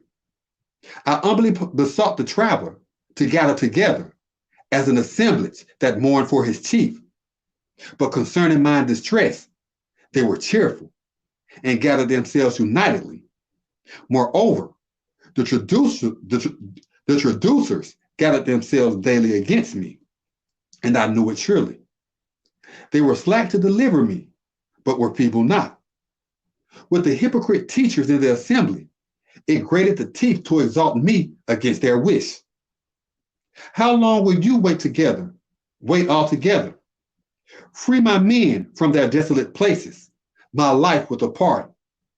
I will give you thanks before the eldest chief, and will praise you before the proudly spoken chiefs. Psalms chapter 39. I said, I will take a pledge to render understanding concerning my customs, that I offend not. That I offend not with my slander, I will keep my word equally with the restraining, although the female wicked door is about me. I was speechless by reason of the trust. I restrained my quietness even among the beautiful. My trust was received. My wisdom was kindled within me. While I was meditating, the burning strengthened. Then I thought in my silence, Yah, make me to discern mine upright, and the adversary of my elders, who they are, that I may know how rejected I am. Certainly, you have made my elders as a supporting palm, but mine kindred are as the evildoer before you. Truly every builder in his best state is altogether deceived. Surely every chief go about as a vain messenger. Certainly they are disturbed because of the falsehood. They gather up riches and know not who shall receive them. And now, Yah, what wait I for? My hope is in you. Deliver me from all my transgressors. Make me not the disgrace of the wicked. I have forbeared, I have delivered of a truth my word, because you ordained it. Remove thy chastisement away from me. I am determined by reason of the disesteem of thine chief. When you with chastisement do correct the worthy for iniquity, you make his looks to consume away like grass. Surely every hypocrite is deceived. Hear my prayer, O Yah, and perform the work of my claim. Withhold not thy favor from me at all, for I am cared for by you, and endure as all my forefathers did. O pardon me that I may bind firmly the worthy, before I depart to go abroad, and become committed surely to cast out.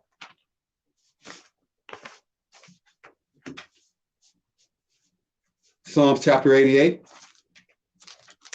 It is written, O Yah, Surely for my deliverance, I have laid unto charge to enlighten and to build concerning you. Let my prayer come before you. Deliver thine witness according to my rendered proclamation, for my mind is fully set to desolate the evildoer, and my discontented delay the offer of the humble. I am called to remembrance of them which is certainly cast forth into prison.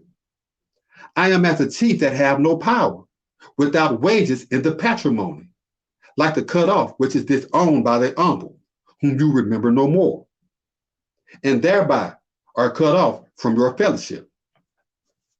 You have hid me within the lowest prison, in misery, among the tumultuous. Your proclamation marked the impudent against me, and you have humbled me equally with your contrite. You have put away my kinsfolks far from me. You have made me adulterous according to them. I am set to minister, but I cannot travel at any time. Mine displeased laymen by reason of the decree to desolate the unrighteous. I have gathered together the elders concerning you. I have delivered forth my ministry concerning you. Will you disregard the omens of the anointed one? Shall the discontented arise and praise you? Shall thy loving kindness be expounded in the pit, or thy faithfulness in oppression? Shall thy marvelous works be made known in concealment, and thy righteousness among the confused that forget? But concerning you have I preached, O Yah, and in the morning shall my prayer come before you. Yah, why make of none effect you hereafter my life? Why conceal you your favor from me? I am afflicted, but make provision for the patrimony by reason of my choice to minister. While I restore your reverence, I am distracted. Your impudent transgressor come against me. Your reverence have fortified me since. They lie with the women round about me daily to disseminate, whom compass me almost daily. Friend and associate have departed since without me, my kinsmen from concealment. According to these oracles and these psalms, David was very familiar with the prison system. And if the oracles and the psalms of David are to be taken into consideration, we also see that he was hated by the master carpenters, and that they tried to come against him at every chance they could. And also, we see that in the scriptures of Psalms, that the story of David is very parallel to the David, the anointed one that was prophesied in the books of the prophets. In the last podcast, we were discussing about Yahshua and the Messiahship, and which tribe was he from? Well, I would like to present oracles now concerning both Joseph, but dealing with the anointed one, the seed of David, as rehearsed in the oracles. And I would like for people to take into consideration and think it's the work of the seed of David that is mentioned throughout the prophets. Is that the same that Yahshua was supposed to take up when he came back in the heavens with all his angels and with the mothership? Just can take those indoctrinations that you had prior and keep them in mind while I rehearse these oracles and the books of the prophets concerning this seed that has come forth of David that is to be a Messiah. This is Isaiah chapter 53. Whom have believed our report? And to whom is the power of Yah revealed? For he shall thoroughly minister according to him as a tender-hearted planner, and afterward root out the desolate, put to confusion, to separate themselves.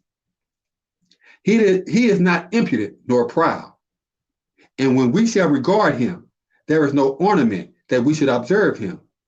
He is held contempt and abhorred by the chiefs. A builder now confined, and taught concerning the profane, and we cut off, as it were, our impudent because of him. He was held in contempt, and we hid him surely. Surely he hath taken away our anxieties and taken away our destruction. Certainly we did imagine him a leprous person, afflicted for a God, and oppressed. But he was humble because of our trespasses. He was industrious because of our unrighteousness. The doctrine for our welfare is committed to him, and by reason of his layers, we shall be avenged thoroughly. All of us patrimony travelers have gone astray. We have granted every husbandman according to his own course of life, and Yah have pointed out to him the unrighteousness of us all. He was defrauded, and he was confined, yet he delivered of a truth his word. He is committed to preach tidings as the leader, and against the beast. And when the desolate with her cut off are destroyed, in like manner it disclosed his word. He was taken from prison and from a sentence, and who shall determine his dwelling? For he was cut off from the confused of the congregation. Because of a trespass of my chiefs was he cut off. Also he presented his cause unto the wicked and unto the unjust concerning his defense, because he had done no robbery, neither was there any untruth in his word. Yet it pleased Yah to humble him. He hath appointed him to make supplication. When you shall make his discontented perish for sin, he shall consider his help. He shall outlive his days. And the builders of the sovereign shall teach according to his ministry. He shall prophesy of the grief of his discontented, and he shall be filled with satisfaction. And by his understanding shall my righteous husband by his understanding shall my righteous husbandman turn to righteousness the elders, for he shall call to record their unrighteousness. Therefore I will apportion him a book with the great men, and he shall lay a pledge upon the chiefs, because he hath cast out his discontented with the tumultuous ones. And he was committed the law against transgressions, and he called to record the offense of the elders. An intercession was made for the transgressors. Daniel chapter 4. Nebuchadnezzar the king, unto all Babylonians, the tribes and nations that dwell in all the land, peace be multiplied to you.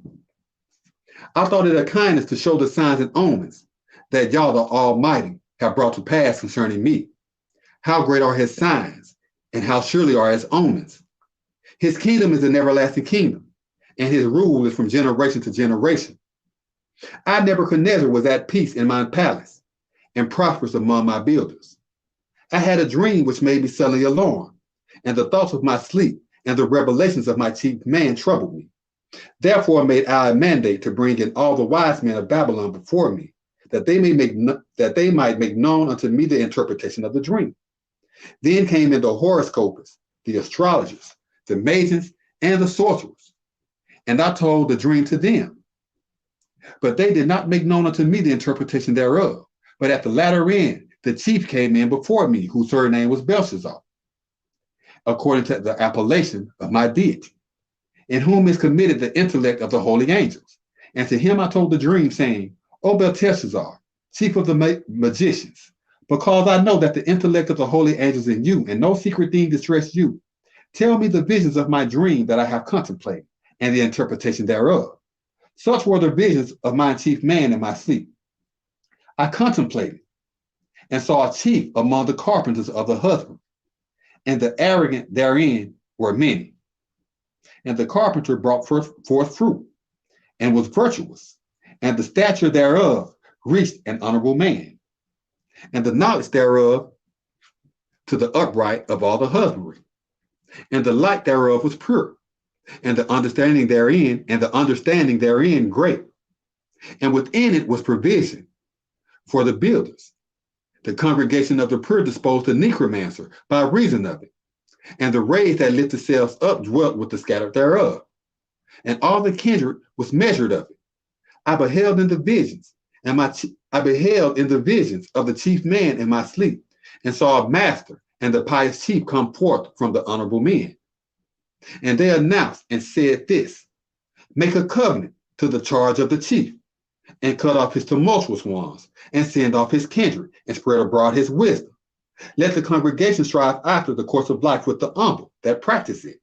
Moreover, the honorable man with his builders. Nevertheless, leave off to exterminate of his uprooted from the husbandry, the assemblage of the company of the terrible and the enchanter, for the sake of the tender-hearted, separate of the poor. But let the same be wet from the covering of the beaten, and let his company be with the foolish at an abode of the confounded.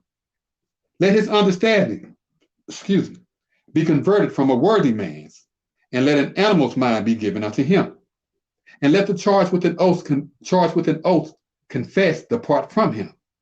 Let this matter is by the decree of the masters, and the mandate by the word of the pious chiefs, to the intent that the congregation may know that the Most High rule over the sovereigns of the patrimony, and give it to whomsoever he desire, and exalt up within the humble of the chiefs. This dream I, Nebuchadnezzar, beheld. Now you, O Belteshazzar, explain the interpretation thereof, for as much as all the wise men of my kingdom are not able to make known unto me the interpretation, but you are able, for the intellect of the holy angels is in you. Then the chief, whose surname was Belteshazzar, was in consternation because of the chief honorable man, and his thoughts humbled him. The king spake and said, Belteshazzar, let not the dream or the interpretation thereof trouble you. Belteshazzar answered and said, my master, the dream is concerning them that oppose self against you, and the interpretation thereof against thine enemies. The chief that you perceived, which brought forth fruit and was virtuous, whose stature reached unto an honorable man, and the knowledge thereof to the upright husbandman, whose light was pure, and understanding thereof great, and in it was provision for the builders, according to which the congregation of the poor remained, but against whose feeble the honorable men of the race caused to come out their lodge. It is you, O king, that have advanced and become virtuous. For thy increase of dignity has grown and reached unto an honorable man, and thy ministry unto the upright of the husbandry. And whereas the king saw a master and the pious chief come forth from among honorable man, commanding, cut off the carpenter, cast out, and discomfit him, yet leave off to exterminate of the uprooted thereof from the husbandry, the assemblage of the company of the terrible and enchanter, for the sake of the tender-hearted separate of the poor. But let the same be wet from the covering of the beaten, and let his company be with the foolish that separated themselves. And the charge of an oath confessed apart from him. This is the interpretation, O king, and this is the decree of the Most High, which has come to my master the king, that they shall seize you by means of robbers, and thy dwelling place shall be among the foolish of the country. And they shall mark you as a companion, but afterwards family. And this shall dye you as a covering for derision. And a tablet to consent shall come to you, so that you teach those that the Most High Yah gave power concerning rule of the patrimony, and render it to soever he desire. And whereas they commanded, surely exterminate the desolate carpenter uprooted, thy kingdom shall be covenant to you. After that, you shall bring forth the instruction that the builders put in execution to bear rule. Wherefore, O king, let my counsel be acceptable to you, and to continue hereafter thy sin through righteousness. Let thine iniquities show mercy, and thine iniquities by showing mercy to the poor. Surely it can be a lengthening for thy safety. All this came to the king Nebuchadnezzar. At the end of 12 months, he became sick by reason of a steward of a sovereign of Babylon. The king spake and said, was not that process of time a confusion, that I have surely endured a prison of a realm with the unrighteous of my ministry, and beside the honorable of our risen, While the thought was in the king's mind, there came a proclamation from an honorable man declaring, O Nebuchadnezzar, about you it is spoken. The sovereigns are stirred up by reason of you, and they shall force you from among friends, and thy dwelling place shall be with a company of the pure. They shall mark you as their companion, and afterwards family, and the jewel to adorn shall bear witness concerning you, so that you understand that the Most High bear rule over the kingdom of builders, and render it to whomsoever he desire. And the same season was the oracle fulfilled concerning Nebuchadnezzar. And he was forced from among friends, and made the commandment made crooked fixed to learn. And his body was moist with the covering of the raised up, and his doorkeepers were very dark, like eagle's feathers, and his erect made plain to depart early to deal. And through the counsel of the elders, I, Nebuchadnezzar, brought forth my knowledge to the raised, and mine understanding led captives to me. And I blessed the Most High, and praised and honored him that restored the honorable evermore, whose rule is an everlasting rule, and his kingdom is from generation to generation. And all the lodges of the husbandry are regarded as precious, and he do according to his desire with the worthy of the raised, and with the lodges of the husbandry. And no one can question his ministry, or say to him, what do you? During the same season, my understanding led captives to me. And because of the honor of our sovereigns, my nobles and enlightened led captives to me.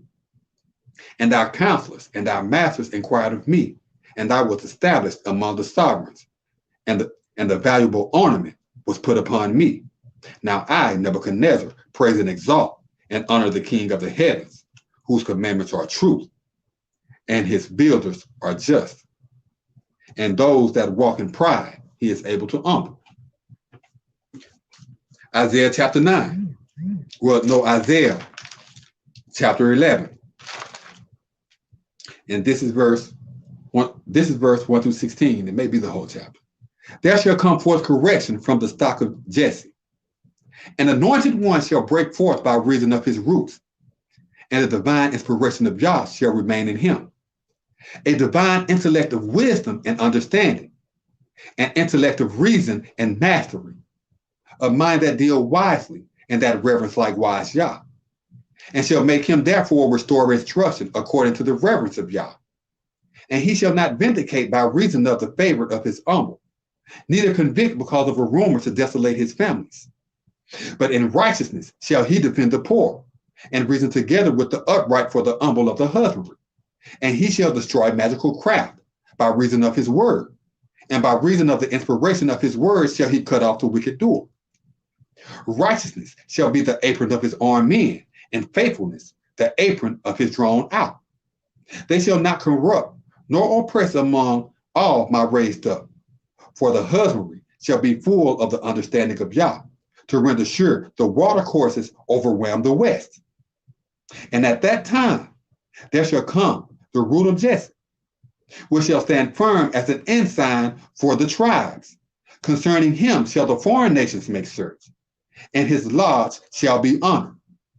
And it shall come to pass after that process of time, that the sovereign shall confirm his ministry again the second time, to bring home again the reserve for his worthy, which shall altogether stand firm with the guide, and with Egypt, and with Pathros, and with Ethiopia, and with Elam, and with Shinar, and because of the revolution, and because of the islands of the west. And he shall establish hereafter a banner for the foreign nations, and shall summon the forces of YISRAYL, and gather together the dispersed of the fellowship from the sprawling projects of the country. The envious also of the fruitful shall be dismayed, and the adversaries of the ministry shall be cut off. The fruitful shall not envy the thankful, and the thankful shall not agitate the fruitful. And they shall spread according to the consent to lie waste Palestine with the west. They shall bereave them at the ancient time together. They shall lay unto charge their ministry with Edom and the chiefs. And the chiefs of the tribes shall consent them. Moreover, the elder shall utterly impoverish the highlands that border beside the salt sea. And by reason of his encouraged region shall he lay to pledge his watercourse to restore the inheritance, and lay unto charge the chiefs to bring home again both the exiled guide and the shut up. And thereout shall be committed the raised up of the banished of his nations, which shall altogether stand firm with the guide, like as it was for YISRAYL within the year when he departed out from the country of the adversary. St. Matthew, chapter 24, verses 3 through 4, 30 to 39. And as he abided with an honorable man that was prominent, the disciples came to him privately, questioning, "Tell us, when shall these oracles come to pass? And what shall be the sign of thy revelation and the end of the Roman Empire?" And Yeshua answered and said to them, "Take heed that no chief deceive you." Verse 14. "And this manner of life of royalty shall be preached in truthfulness as a witness against all the chiefs. And then the revolution happened. And then shall appear the omen of the anointed one of the patrimony among the honorable men. And then shall all the kindred of the husbandry ponder, and they shall discern clearly the reign of the patrimony being revealed to the princes of the honorable men to minister and strengthen the nobles. And they shall send out their messengers with a great tale of suretyship. And they shall gather together their elect with the squared minds, from the husbandman upright of the raised up to the desolate. And as the days of Noah were, so also shall the approval of the anointed one of the patrimony be. For as in the days that were in conjunction with the inheritance, the same were overcoming and given to change, enduring and ministering to give light, until the honorable men of Noah entered into the ark, and dissembled not while the cleansed abided, and helped them all advance. So shall also the pupil of the anointed one of the patrimony be. St. Luke, chapter 1, verses 67 through 80. It is written, "And his patrimony chief was committed the full tale concerning the holy tablet, and prophesied, publishing, Praise be Yah, the sovereign of Israel, for he certainly did judgment and released his worthy, and has raised up deliverance for us in the house of his husbandman David, as he rehearsed through the word of his holy prophets, which possessed the desire to follow after the ancient foundation, that we should altogether get victory over our enemies, and from the handiwork of everyone that opposed self against us, to put in execution the merciful kindness promised to our forefathers, and to put in remembrance his holy covenant, to charge by an oath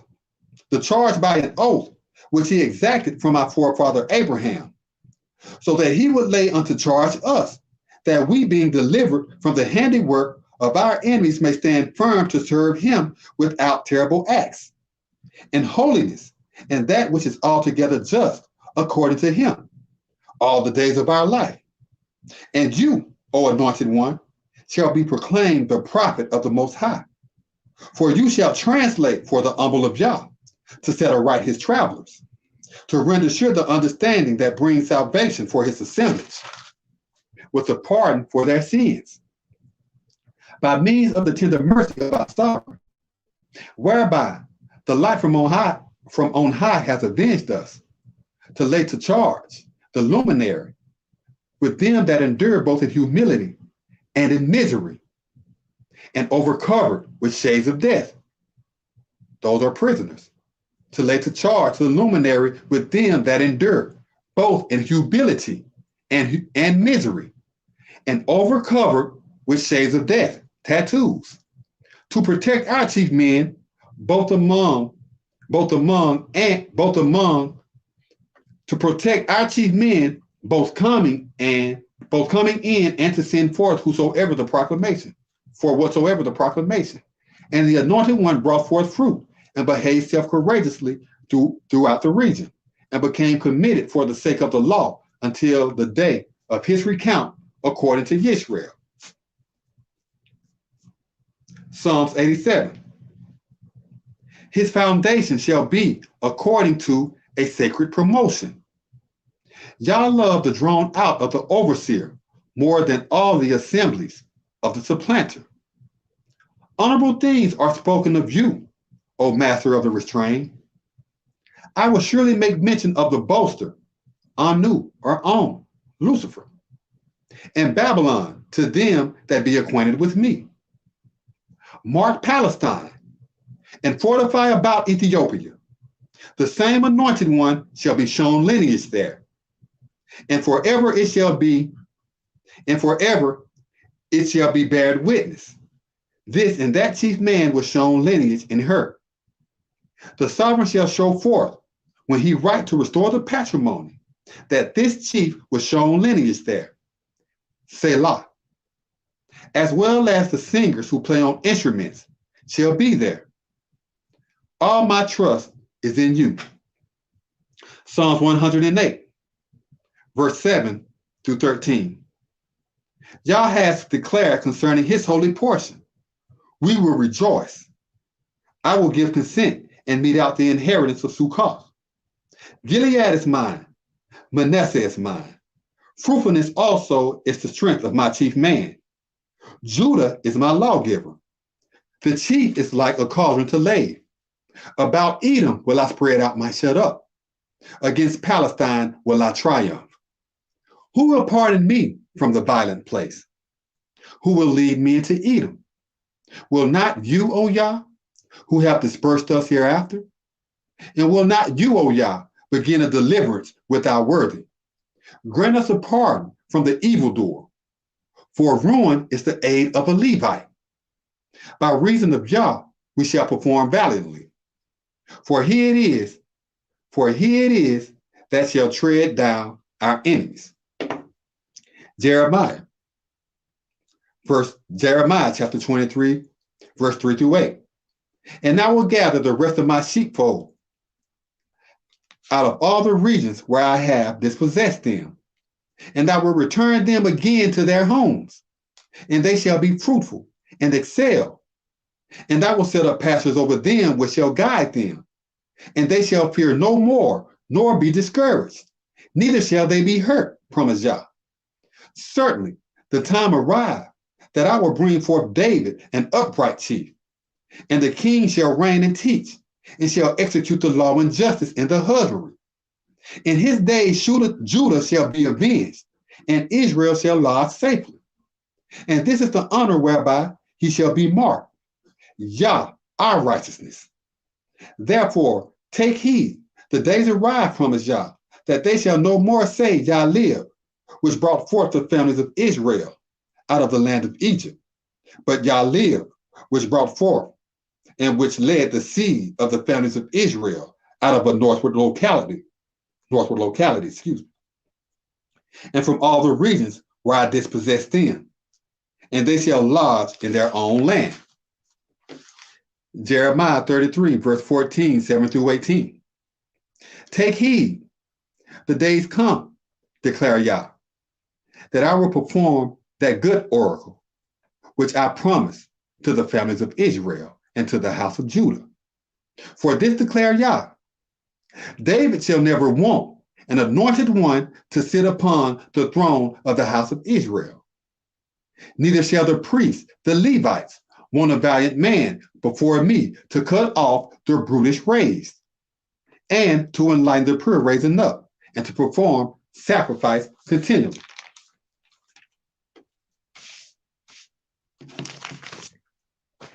Now, this is Daniel chapter 12. And this is pretty much the solemn assembly that everyone thinks is the judgment day that shall take place in heaven. But this same chief that is mentioned in the oracle of Daniel chapter 12 is the same that is prophesied throughout the scriptures. And this is Daniel chapter 12. And at that time shall the chief rise up to minister, the great leader which make provision for the builders of thy patrimony. And there shall be a solemn assembly to desolate perverseness, such as never was since there existed the patrimony, even to that same solemn assembly. And at that solemn assembly thy kindred shall be present, every husbandman that shall be found written in the register. Digressing here. Remember the passage dealing with Benjamin in the observatory, where 400,000 husbandmen of all the tribes gathered. This is the same type of solemn assembly. And many of them that be slack among the builders of the husband shall await, some to excel as long as they live, and some to dishonor and perpetual disdain. And they that are wise shall give light as the brightness of the firmament, and they that return whosoever to righteousness as a jewel that adorn and glitter. But you, O chief, delight thyself to restore the commandments and understanding the purpose, to make provision for the elders that make supplication. The master shall travel to and fro, and understanding shall be restored. Then we judged the impudent, and kept the watch, and continued to desolate trouble, the desperately wicked on this side of the seashore of the sea, and the region across on that side of the seashore of the sea. And the husbandman said to the young man arrayed in fine white linen, who was against carousals to desolate drinking bouts, how long shall it be to the end of this marvelous work? And I heard the young man arrayed in fine linen, who was upon the waters of a river, when he helped to restore his kindred to power, and his lodge to dignity from derision, and take an oath with him in order that the congregation accept the charge, that they shall be an honorable patrimony, assembly, and carpenter. And when they shall have accomplished to discharge the impudent of the holy patrimony, all these matters shall be finished. And I bare witness, therefore I was not ignorant. Then I said, O my chief, what shall be the future of these matters? And he answered, Make whole thy desolate, O Daniel, for the oracles are withheld hereafter and sealed to serve the elders of the future. Many shall be purged and made pure and examined, but the unrighteous shall become servants to perverseness. And none of the wicked shall discern clearly, but the wise shall understand. And from the time that the elders shall hold a solemn feast, shall come to pass to lay to pledge to posterity, and the abomination to make desolate disposed of, they shall be committed to teach the carpenter, the bond, and to respect the elders.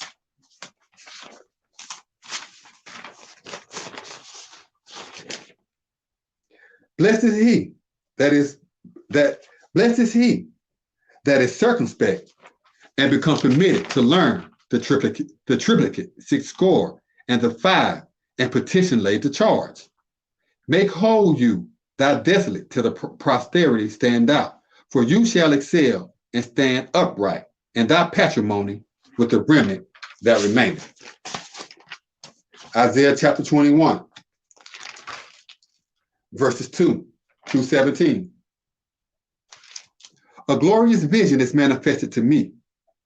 A treacherous dealer certainly act covertly, but the destroyer lay waste. Prepare to strike, O Elam, O assault, O Media. All the morning therein have I made to cease. Moreover, are my armed soldiers gathered together against the region. For the inheritance have taken the pledge to endure with me, in like manner the ambassadors of the stranger that take a pledge. I have humbled myself continually at the understanding of it. I was alarmed at the discerning of the same. My mind wondered, reverence prostrated me. The lodge of my good men have ye gave for reverence to me. Set in order the tablet, be circumspect with the sentry, make supplication, rejoice. Rise up, you elders, and mount a strike. For this have y'all commanded to me. Go, consult the watchman. Let him speak of that which he discerned, And the same discern a builder against the pervert of the dispersed, a builder that bear fruit, and a builder that do good. And he showed forth diligently concerning all visions. And he said, Be merciful, my master. I stand firm continually as the watchman for the elder, and I am set in my charge to end adversity. And take heed, henceforth go to war the honorable men of the patrimony against the pervert of the dispersed. And he spoke and declared, Confusion is cast down. We will not perish. And all the graven image of her gods have he cast as profane out of the husband. O my downtrodden people, and the country to desolate my cut out. That which I have showed forth of the sovereign of the sacred courts, the refuge of Israel, have I declared to you.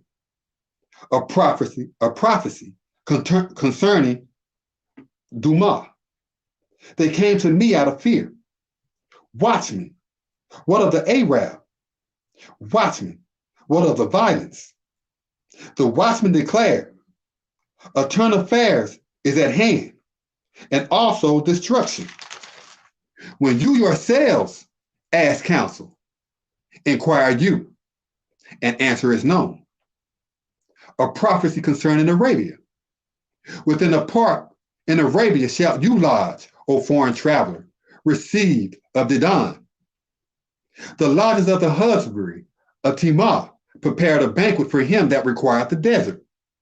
They anticipated with their families him that lifted up a standard. For he fled from among the desolate because of a prolonged judicial punishment, and from the habitual pervert, and because of the wickedness of the condemned. This have Yah declared to me within a year, when the honorable princes herein make a banquet, and all the nobles of Kedar shall make a covenant, and the rest of the family list of teachers. The violent chiefs of the kindred of Kedar shall be restrained, for Yah the sovereign of Israel hath declared it.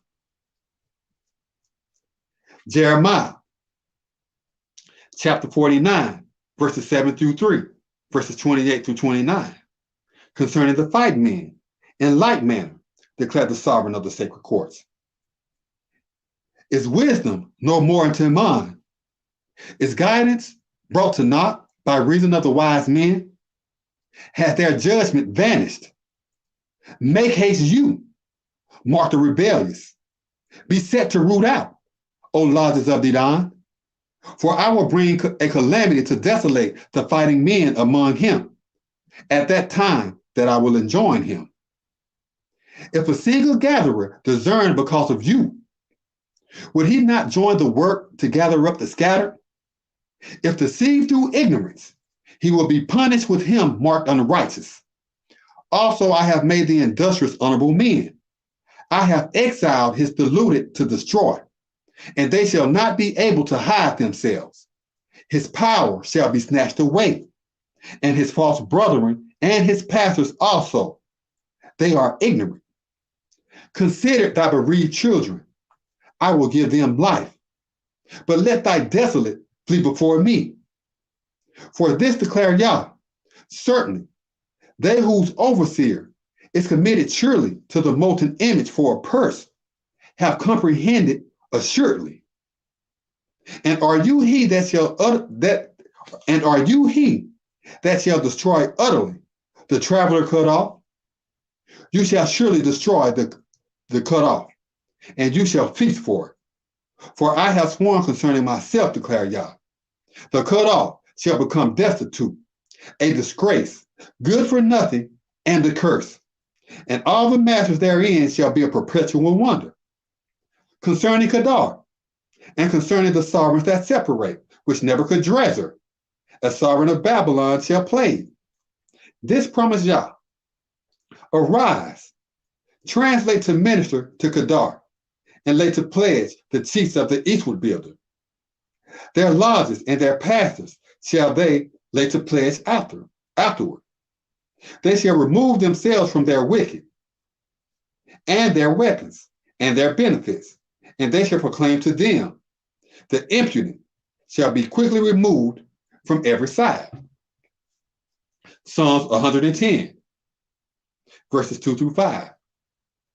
Yah shall send the support of thy builders from the desert, rule you with wisdom to desolate thine enemies.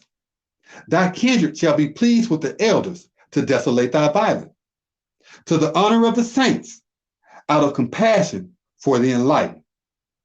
You desire of the covering for your reproach. Yah hath desired and will not regret. You are a chief ruler by means of truthfulness, according to the divine law of righteousness. The reverence for thy perfect work shall designate us sovereigns among the enlightened, to desolate his transgressors. And this last piece that I would like to offer is Revelation chapter 7. And this pretty much sums it up, dealing with the events that you just heard, dealing with a charge with an oath to the elders, and the proclamation to purge the wicked and the perverse from the husbandry. Revelation chapter 7. And after these things I had a vision, 4 chiefs presenting themselves to the 4 chieftains of the husbandry, adhering to the 4 minds of the husbandry, that they should not make slaughter for the sake of the husbandry, nor against the west, nor against any country.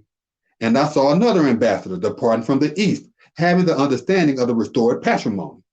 And he announced to the nobles the proclamation of the 4 chiefs, to whom it was purposed to afflict the Roman Empire and the West, saying, offend not the Roman Empire, neither the West, nor the carpenters, until we have marked the husbandmen of our patrimony from their impudence. And I heard the number of them which greatly desired understanding, and they were marked 144,000 of all the tribes of the families of Israel. Of the tribe of Judah were marked 12,000. Of the tribe of Reuben were marked 12,000. Of the tribe of Gad were marked 12,000. Of the tribe of Asher were marked 12,000. Of the tribe of Nephilim were marked 12,000. And of the tribe of Manasseh were marked 12,000. Of the tribe of Simeon were marked 12,000. And of the tribe of Levi were marked 12,000. And of the tribe of Issachar were marked 12,000. And of the tribe of Zebulun were marked 12,000. And of the tribe of Joseph were marked 12,000. And of the tribe of Benjamin were marked 12,000. And after this, I considered, and certainly a great multitude, which no man could number, of the whole patrimony,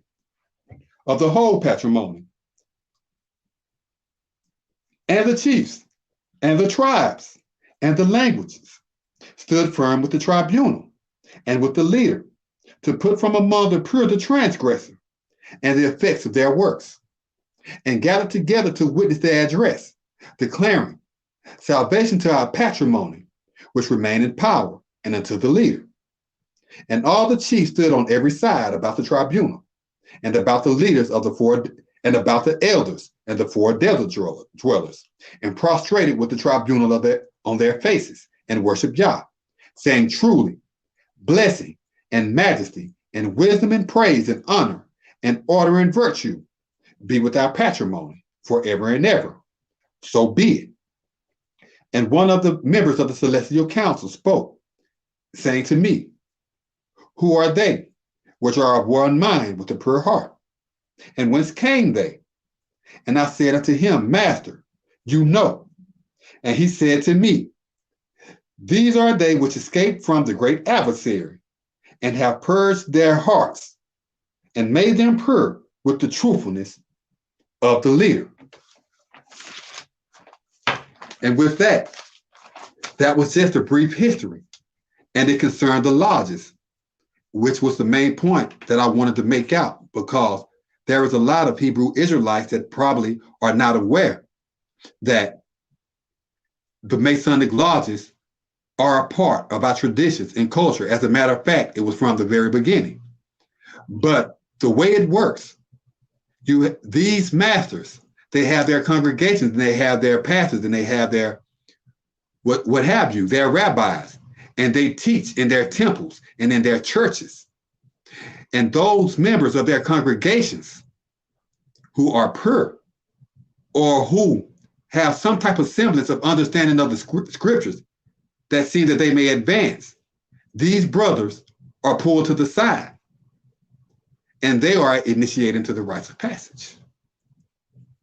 And this is where the lodges come in. But as you can see, even the lodges and Israel as a whole, even the Hebrews, all the patrimony tribes of Abraham, Kedar, Tema, Dedan, all of them. And they are mentioned in the scriptures. I have much on them. But the thing is that a revolution is about to happen. And if you think that it's going to come in the sky and that there's going to be a millennial reign, which they teach about Yahshua, just keep in mind that, is it possible for the purge that is promised through the seed of David, that is mentioned in Jeremiah and Isaiah and in other books of the prophets, is it possible for David to carry out, the seed of David, to carry out this purge while another Messiah, Yahshua, supposedly is supposed to be coming on the clouds? Just something to throw out there and have you and make you think. Because with the information that we have and the knowledge and understanding that is given, for those that believe in the indoctrination of Christianity or that Yahshua is supposed to return, then you must question yourselves the oracles that is pertaining to the seed of David, which is mentioned in Revelation chapter 5 as the chief of Judah, that is supposed to come and purge the husbandry. It's not possible for two messiahs to come at the same time and clash heads with two different ministries. So the thing is to really, when you study and when you read, apply everything according to the law, regardless of the doctrines that you have heard or what you have been taught. Everything must be according to the law and to the doctrine that was given to us, like Proverbs 4, 1 through 2. Solomon said, I give you good doctrine, forsake you not my law. And Yahshua said that my doctrine is not mine, but his who sent me. And it's all the same doctrine. It's the law. And with this, I would end. And if the brothers have anything to say, or I believe Ben Dawid had a presentation, if he would like to present, or if you, brother, if there's anything else that anyone wants to discuss, the floor is open. Well, I have a couple of questions that I know the crowd wants answered. So, basically, these lodges belong to us, and they got taken over by wicked men that's doing sodomy, sorcery, enchanters, and so forth. Well, actually, these lodges weren't taken over by nobody. We are still in possession of them. Understanding your lodges. Those are the royal art, what they call the royal art degree, are high enough, they know exactly who Israel are. It's just the masses. We are kept in ignorance. You are not really know the depths of it until you enter into that other step. And like I say, they have been around for a long time. These elders that you hear about, these are the keepers of the ancient and the mystic tribes back east, and these lodges have been around. Remember when Noah dispersed his sons, he dispersed them to set up lodges. And it is the sons of Ham that set up the civilizations, you know what I'm saying, of Egypt and Cush. Because Mithraim is who the Greeks called Egypt. He was the second born of Ham. He was the second born son of Ham. And you can see remnants of his lodges and what they practice in the studies of what they call Egyptology. All of that came out of the husbandry of Ham, or the lodges of Ham. Just like you had the lodges of Babylon, who worship Anu or what have you. Everyone in the long run went astray from according to the law. But in the beginning, all of these ancient cultures and civilizations had the same law, the same books. That's why these same informations can be found in the books of these ancient civilizations, whether it's the Gilgamesh epics or the Book of the Dead or the Bible. You will see semblances of these laws or facets of life in there. And the reason is because we all are the Hebrews and descended from Noah. So we will find facets of this in our scriptures. And so that's basically, you know, some enlightenment that could give a brother understanding concerning the lodges of the Hebrews and the lodges of Israel. Yes, the lodges of Israel exist. Understand that, and understand that just because you're in a lodge of whatnot, you have brothers that are Masons and master builders that are Al-Islam, Nation of Islam, Hebrew Israelite, Christian, Jehovah Witness, whatever it's like whatever these brothers decide, the doctrine they want to choose, that's what they become a part of. But me, on the other hand, I just try to stick according to what's the law and the gift of what y'all gave me to give me a better understanding, and hopefully give the brothers that's listening a better understanding. And I know you talked about these elders. I know you wanted to expound on these elders. You said that they are the ones that are occupying these chariots, aka the UFOs, aka Ezekiel wheels, aka the clouds, aka the flying rolls, aka the stars. Actually, I came across a whole chapter, like I told you, it was a rough draft. That's all I have is rough drafts. But I could recite a little bit from Ezekiel chapter 1. And I'll recite it as far as I can go, but it actually tells you, or giving you a breakdown of what this wheel between the wheel was and the wings and whatnot. But I'll share a little bit of it till it runs out, because I don't have all of it. I just have fragments, and I'm working with fragments. But I will share a little bit of that now. This is Ezekiel chapter 1, and I'll read until it runs out. Now it came to pass in the 3rd year, in the 4th month, on the 5th day of the month, as I was with the prisoners of the inheritance of the charmer, that the tablets were disclosed, and I prophesied oracles of the chief, in the 5th day of the month, which was the 5th year of the sovereign chief flame, and the oracle of Yah, translated expressly to encourage the chief ruler, a chief likewise disrespected, in the husbandry of the astrologers of the inheritance of the charmer. And the ministry of Yah was there in myself, and I considered and discerned a cool tempest descended out of the wind, and the great and the burning gloom, and fire enfolding itself, and the brightness was about it, and out of the hollow thereof, as it were the color of amber, parted the carpenters to desolate the light. And out of the hollow, and also out of the hollow thereof, came the figures that squared the congregation surely. And this was their looks. They had the manner of great men to keep in remembrance. And each one was squared himself. And each one had to square one another. And their captains were altogether upright. And the hand of the captains was as the paw of a calf's leg. And they sparkled like the color of polished brass. And they had the handles of a warrior over their overspreadings, because of their squared build. And that chief which made it be a quadrate considered their impudent and their poor.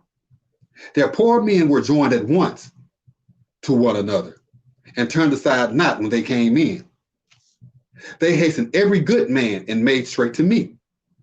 As for the manner of their impudent, those four had the countenance of a tumultuous one, and the look of violence, of one mind to contend the translation.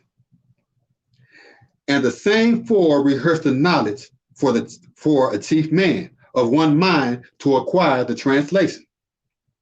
These four also had the knowledge likewise to show mercy. Such was their anger, and their backs were set loftily. Double overspreadings that surrounded man were arranged upon one another, and two covered their bodies. And they departed each one straight to unclothe. Wheresoever the chiefs were to prepare, they went, and they turned back not when they departed. As for the manner of the revived congregation, their countenance was like unto enclosing embers that give light, and with the stare that glisten. They walk to minister and salute with the revived congregation. And the enlightened cause happiness. And that is as far as I got. But it explains what this craft or what they carry and what the crafts look like inside, because if I had this complete translation, it tells you that the chief sovereign sits on this throne, and this throne have wheels, and it's majestic, and it's like it glistens. It's like it's covered with a jewel, like with frost, and he sits upon it. And the elders and the nobles of Israel are under it. Wherever this structure move, they move, and then it lifts up and reveals these chiefs of Israel. And they have across them 12 Jews of Israel. Each Jews represent a tribe of Israel. And when they stand up, their aprons come down. And everyone stand by at the passing of the sovereign on his throne. And it tells of a solemn assembly beginning to commence. And it tells about how you had certain judges that came off this celestial chariot, and how they wanted to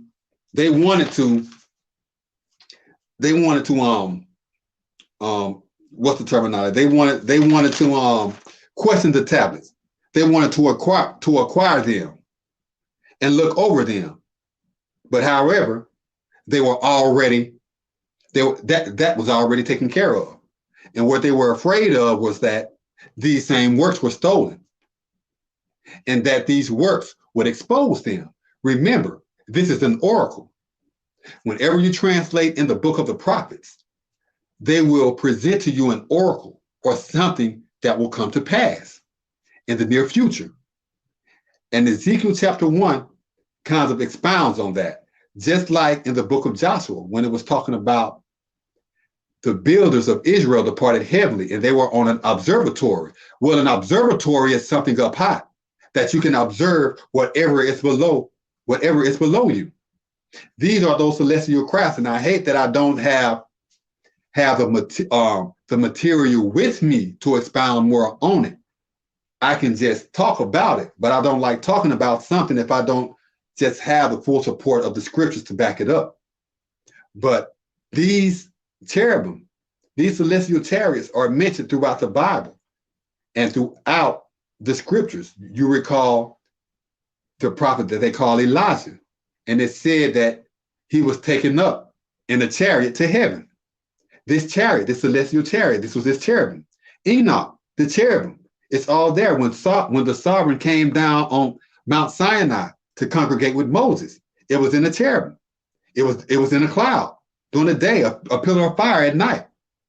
You know, these are the cherubim, these are these celestial chariots, but we have never been taught that, because we have been taught that in those scriptures that this was actually the Most High, or in the words of the King James, the Lord God. We were actually thinking that this was the Lord God on this mountain. And we never took in consideration that this was the chief sovereign of the entire patrimony tribes, and that he consented Moses to go into Egypt and go against the Pharaoh, who was the sovereign of Egypt, with his ministry. And this is what the entire scriptures is about. Desolating the wickedness out the noble and ancient order, so that the innocent can bear fruit.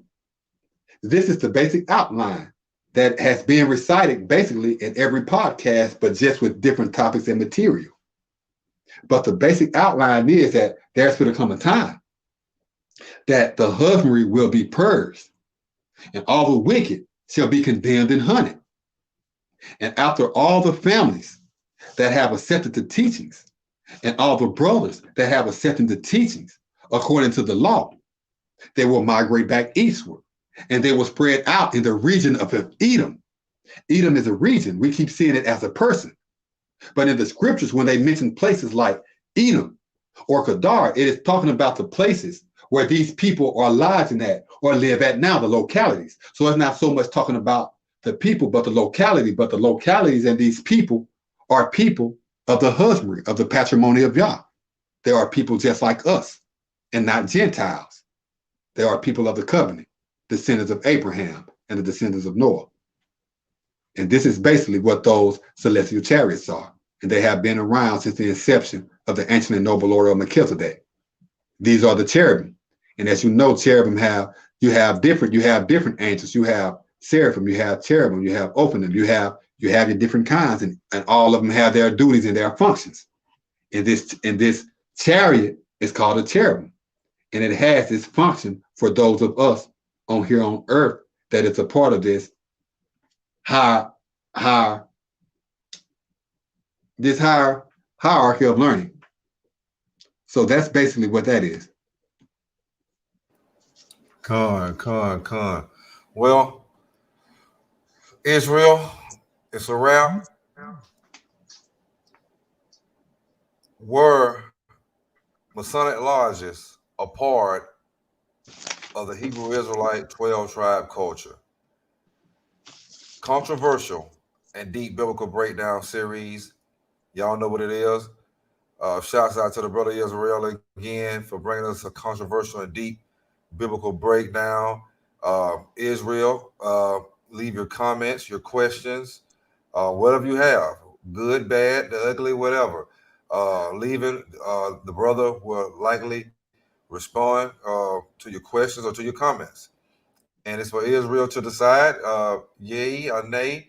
The brother brought out some valuable information. All of it was scripture. So it's time for us to dig deep and get into these controversial and deep biblical breakdowns. Brother YISRAYL, it's a pleasure once again. And, always a pleasure, bro. Always a pleasure, man. And Israel out there, be easy. We're about to go through some rough times. I can already see it. But until next time, on Controversial and Deep Biblical Breakdown series. Shalom, Israel. Shalom, brother. Shalom, brothers.